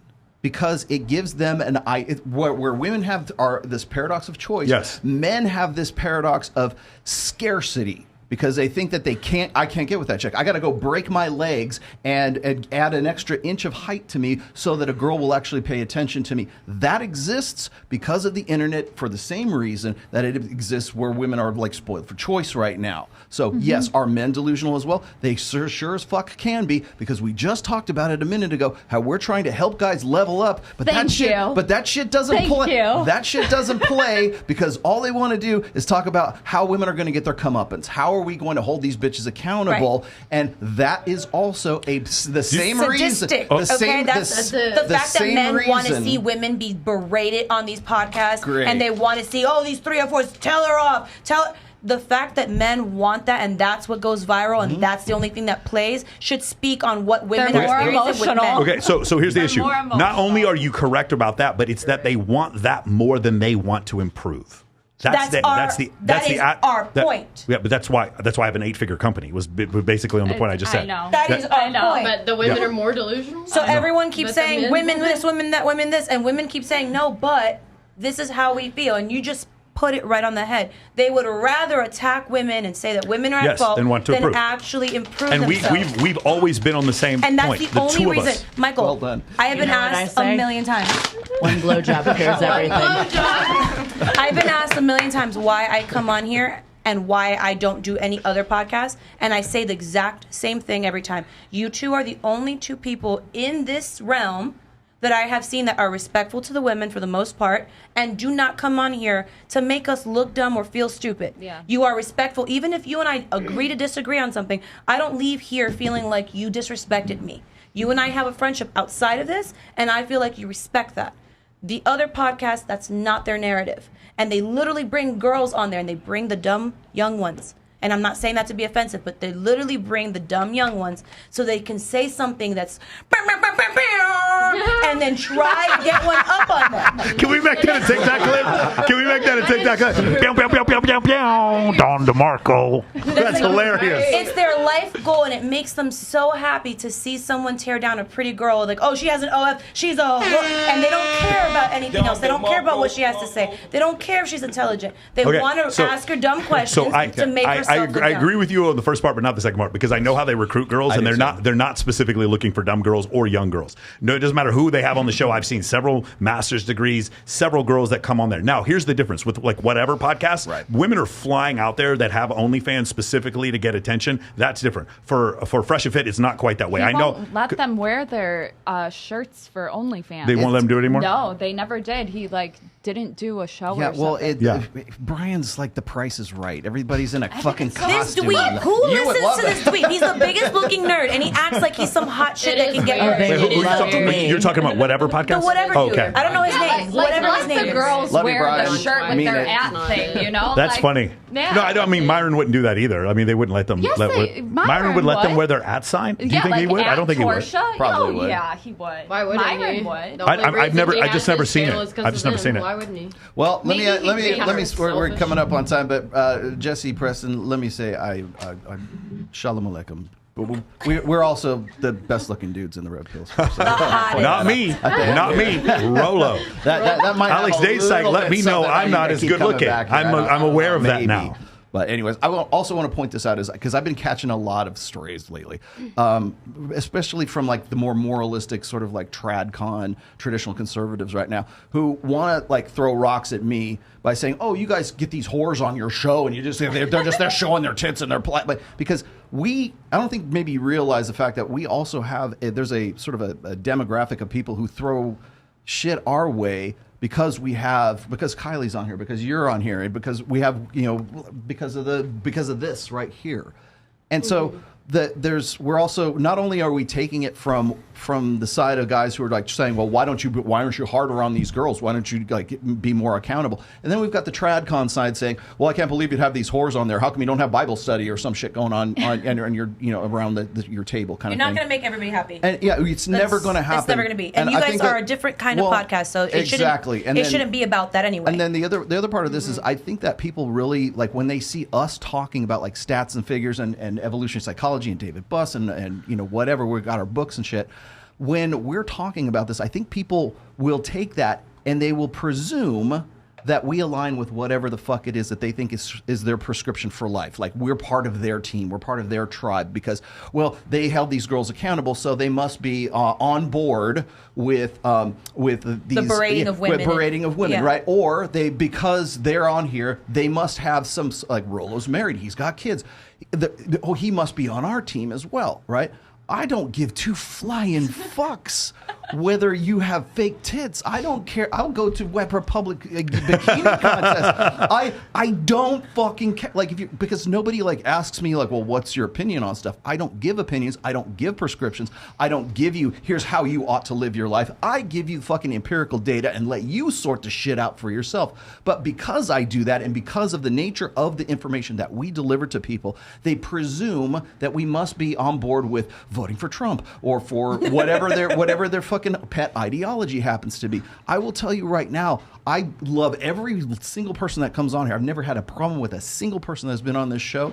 I like the people that I work with. I like the people I love Fresh and Fit. I like Brian. I like all these guys, pretty well. It doesn't mean I'm going to go into business with some of them, but it all doesn't mean that I necessarily have a problem with them just because of the data that I am delivering. Yes. So let me state for the record right now, I don't care if you got bigger tits. Yeah, go right ahead. You got Brazilian butt lift, whatever makes you feel good. But cosplay, fuck, rock on, right? But people never want to really dig any deeper than what they see in a 45-second fucking TikTok clip. They don't want to dig any deeper than a reel or a YouTube short because they just don't have the fucking attention span for that the anymore. Emotional intelligence. And so and I'll just leave with this. You can't tell people any kind of information, any kind of data, any kind of empirical like statistics without telling them how to feel about it. Because if you don't, they will fucking hate you for it. And they will insert their feelings and what they think you mean just by you giving them that information in the first place. Because if you're giving it to them, you must be giving it to them for a reason. You preach this, you teach this, your ideology is this, the red pill movement is this. It's none of those fucking things, and I will be the first one to tell you that. If you want to come to me and say, Rollo, what do you think about living your life this way or that way? I'll be happy to tell you that. Not on this show, but I will tell you that privately on a one-on-one or whatever you want. If people want to know, oh, well, Rollo, how come you're not going to Bible study, or how come you're not going to, I don't know, the synagogue or whatever the fuck it is, your weapon happens to be your thing. Like, I'll be happy to tell you that too. But the thing is I think people want to insert their own emotions and what they think you mean just by having that conversation with you or having you give them that data and that information. So they presume you must be a misogynist, you must be an asshole, you must be a freaking liberal or a conservative, or insert whatever your pet anti-out group tribe happens to be. But you will never find that out unless you ask me, unless you actually have these conversations, and that's why these shows are important. Yeah, so this show is meant for something different. And just so you know, I'm very non-judgmental, to the point where I get criticized by my own audience for not being. I've never judged a single girl for doing OnlyFans. I don't give a fuck. Do whatever you want. Now, if you want to go sleep with 500 dudes, that's fine. I definitely want you on my podcast, but I'm not going to marry you. I can still be discerning, even though I'm not judgmental. Does that make sense? I can still make decisions even though I'm not judgmental. And that's what I generally ask men to do, is not be judgmental. Now, the problem is, because this arena is so filled with what you're talking about before about, bashing women or whatever. And I talk to my media team all the time. I'm like, we cannot come off as bashing women. We have to stop that. But when you do that, when you have that situation happen, when you bring up these topics, a lot of times they bring up uncomfortable ideas, and then it comes off like you're bashing women, and that's not the point. The point is, men are delusional, women are delusional too. Everybody, yeah. By the way, maybe I'll use a different word, because I know Mac and Murphy and Date Psych have a problem with this. Maybe I'll just use, there's a delta between reality and what they believe reality is. Maybe that's a better way of saying it. That is a better way. Yeah, actually. I'm going to use that. Yeah, maybe that's what it is. But if you read the definition of delusion, that's what delusion means. So, but that's the reason why we say that. Anyway, the thing is, there's nothing personal. We always want you guys to come on, we made this show for a different reason. We made the show because we wanted to try something. We said, what if we just took out the women bashing and just included the science and see what happens? And the problem, and the thing is, where I disagree with you guys, I don't think Fresh and Fit is specifically looking for dumb or young girls. They have a lot of professionals that come on that show. That's not the issue. Oh, no, I'm not saying every single one of their episodes is like that, Yeah, but a majority of it is that. And a majority of the content that goes viral is that.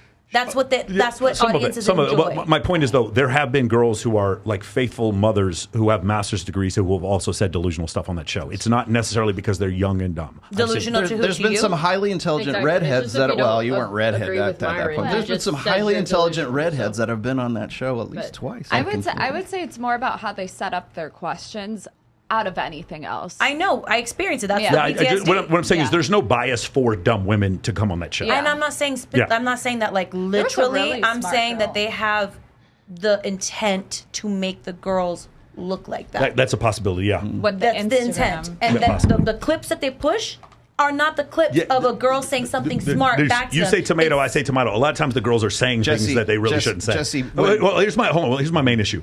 The fact that women go on there and then make these like arguments knowing you're going on a show with 4 million subs or like 1.5 million subs, and you did no research and you just took that big fucking L, at some point women do have to take Why do you think I always ask you what's the topic before I get here? Because I'm not going to be put in that situation. Of course, I agree. I totally agree with you. But I want you to consider this. If I was going to go on Joe Rogan and I was going to talk about, Joe Rogan wanted me to talk about some issue, I would go back and reread, and I would need to know that I am fundamentally sound. Bro, this is an incredible opportunity for me. Patrick Bet-David wants me on his show, or Tom Bilyeu wants me on his show, or Lex Friedman. You know I will be studying my fucking ass off. But a lot of girls will come on shows where this is the most exposure they've ever gotten for anything in their life, and they do zero fucking studying. And they take this fucking L. I would agree with you. But I'm here to protect you, Lindsay. I'm here to protect you, Lindsay. I would agree with you about a person coming on there with no knowledge about what they're talking about. Yeah.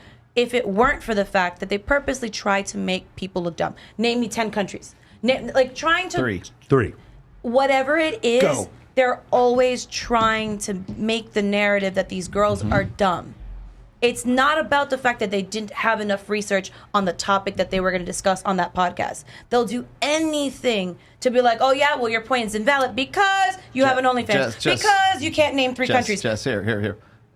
People don't watch NASCAR to see who wins the fucking race. They watch NASCAR to see who crashes and burns. That's why they watch NASCAR. Okay. Wait, what? It's to see people lose and get hurt. People don't watch boxing to see the parody. Drama. Parody. Yeah. They watch boxing to see someone get knocked out. That's sad. Do you know who Lee Atwater is, right? None of that happened. Okay, Lee Atwater was Ronald Reagan's campaign manager. Okay, yes. Guy was he was on top of his game. One of the things he said is that professional wrestling is one of the most honest sports. Yeah, it's funny in history. It is funny, yeah. Because all you're doing is everybody knows it's fake, but we don't know it's fake. But people know it's fake, so that they play along with it. And what are you getting? You're getting the hero. You're getting the villain, so and you just want to see a the good guy. line. You just want to see a good guy beat the bad guy. That's all we're talking about right now. We're talking about give people a believable, emotional narrative so that they can feel good at the end of the movie and go home and fuck their wives and eat Cheetos. I'm a fight back. Is all I'm gonna say. Thank you Yeah, for but that's letting terrible. me yell at you both. No, that's terrible. Men don't want a woman that's going to speak back. Good. Submissive, obedient. All right, so real quick, are you still with the guy in Chicago? The redheaded firefighter or something? You were dating a guy? No. What happened? Broke up like What happened? What happened? No. Like a year ago, actually. So you're saying that all these people who watch your shows and our shows, you're open for business? They can go sit there. They can shoot their shot, slide in the DMs. Is that what you're saying? I'm liking the natural red hair. No, we're asking a question. Can they or can they not? But people want to know. No. Okay, no. You said you came out here to see your boyfriend, right? From Canada. So you're off unless there's something else going on here. Nobody should shoot their shot. Open relationships, stay out the DMs. There it is. Oh, stay out of it's an open relationship, but stay out of the DMs? Yeah. Okay. Good. Okay. She'll decide if you're worthy. We probably should have asked you that a long time ago. John, what's your question? I'm sorry, John. What is your relationship status? Oh, I'm just single and just open to whatever. Okay, open to whatever. All right, nice. And then, Lindsay, if you could move like 10 feet to your left so we could actually see you again. I'm watching the show. Yes, and keep coming this way, Lindsay. Hey, Lindsay, have you met my single friend John right here? He's got a huge podcast. He's got a huge Lindsay's status is whatever. What's your status? I've been single for over 7 years. By choice? Like you don't want to be in a relationship? It's not that. Just what? I haven't found anything that I've wanted or want to invest my time in. I believe in equal energy exchange. So if I don't have that, then I'm not interested. Not settling. Good for you then. And you are happily married? You just skipped her. No, I'm getting you. I'm happily married, but I'm open to a beautiful woman. Okay. Who also thinks that me and my husband are beautiful. Okay. Right? Yes. Exciting. Why? You interested? No. I'll show you pictures. No? I could never be. All right. And in your situation, what is your situation like? I have prospects, Prospects? but I am a single woman. Okay. I do not have Got a it. boyfriend. Got it. Why are you confused? Single woman, but you don't have a boyfriend. No, that makes No, she has sense. prospects. Yes, prospects, exactly. Yeah. Some of them she Potential. considers The wildcat. boyfriends, and some of them she just They considers. got potential. Do any of them think that they're your boyfriend? No. Oh, you're not playing the game right, honey. You forgot the part about the manipulation, the city of It's like Compton. I'm the simp.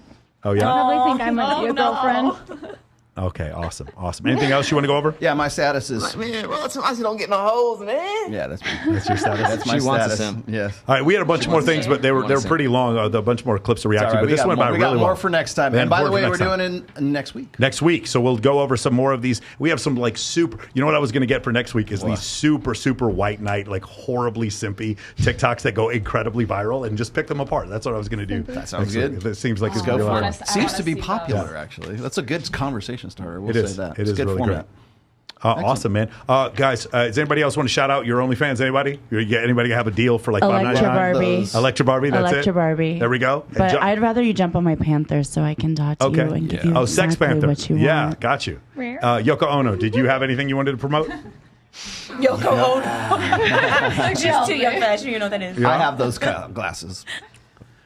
Awesome. Torsia, what about you? Are you still doing? You're still doing the live streams? I see them every once in a while. Podcast, go. At Torsha, Torshaa. Her link is in the description. Okay, nice. John, tell us about It's Complicated. I've seen your stuff. So it's pretty awesome. Thank you. Just It's Complicated channel on YouTube, Instagram, TikTok, Rumble. I'm on all the platforms. Dude, if you want to collab on anything, I'll go out there with you and we'll do some crazy shit. That'd be fun, man. I enjoyed this. Do that. Do you ever do it with your phone? Or is it always with a camera? No, I always use a camera. I always edit stuff. So I'm open to trying, The reason why I'm asking is because there's some places I can get you into, but you can't use a camera. You have to use your phone. That's Let's the only do thing. it. Yeah. Maybe do like some It's Complicated, but at Wet Republic, that'd be fucking incredible. Yeah. That'd be we can amazing. we can get you places. Okay. Awesome. Miss Lindsay, was there, you wanted to promote your Miss Sex Mon Rare? Sex Panther. Sex Panther. I have nothing to promote. Nothing to promote? Okay. Jesse, what do we want to promote here? Anything? I do all my content creation on TikTok and Instagram. You can see all of it. Nice. Very Jesse nice. Preston X _. And Kylie is a new star on TikTok. Kylie, Ooh, have you seen her TikToks? Kinda. They're amazing. She told me the other day she has some big TikToks. They're really good, and I was like, she doesn't want to post them on Instagram because she thinks they're not good enough. Look at them; they're all good enough. Your new shots, your new photos are like really good. They are. Yeah. They definitely are really good. I was looking at them the other day. Exceptionally. Yeah. Yep, this is my life. Everyone's obsessed with my girlfriend. That's what it's like all the time, every day. She's like, I don't know what I should. Kylie, everyone loves you. Everyone wants to go out with you. Everyone's literally all the time. I texted her to go to the movies the other day, and she goes, "Who else is coming?" I'm like, "Just you and me."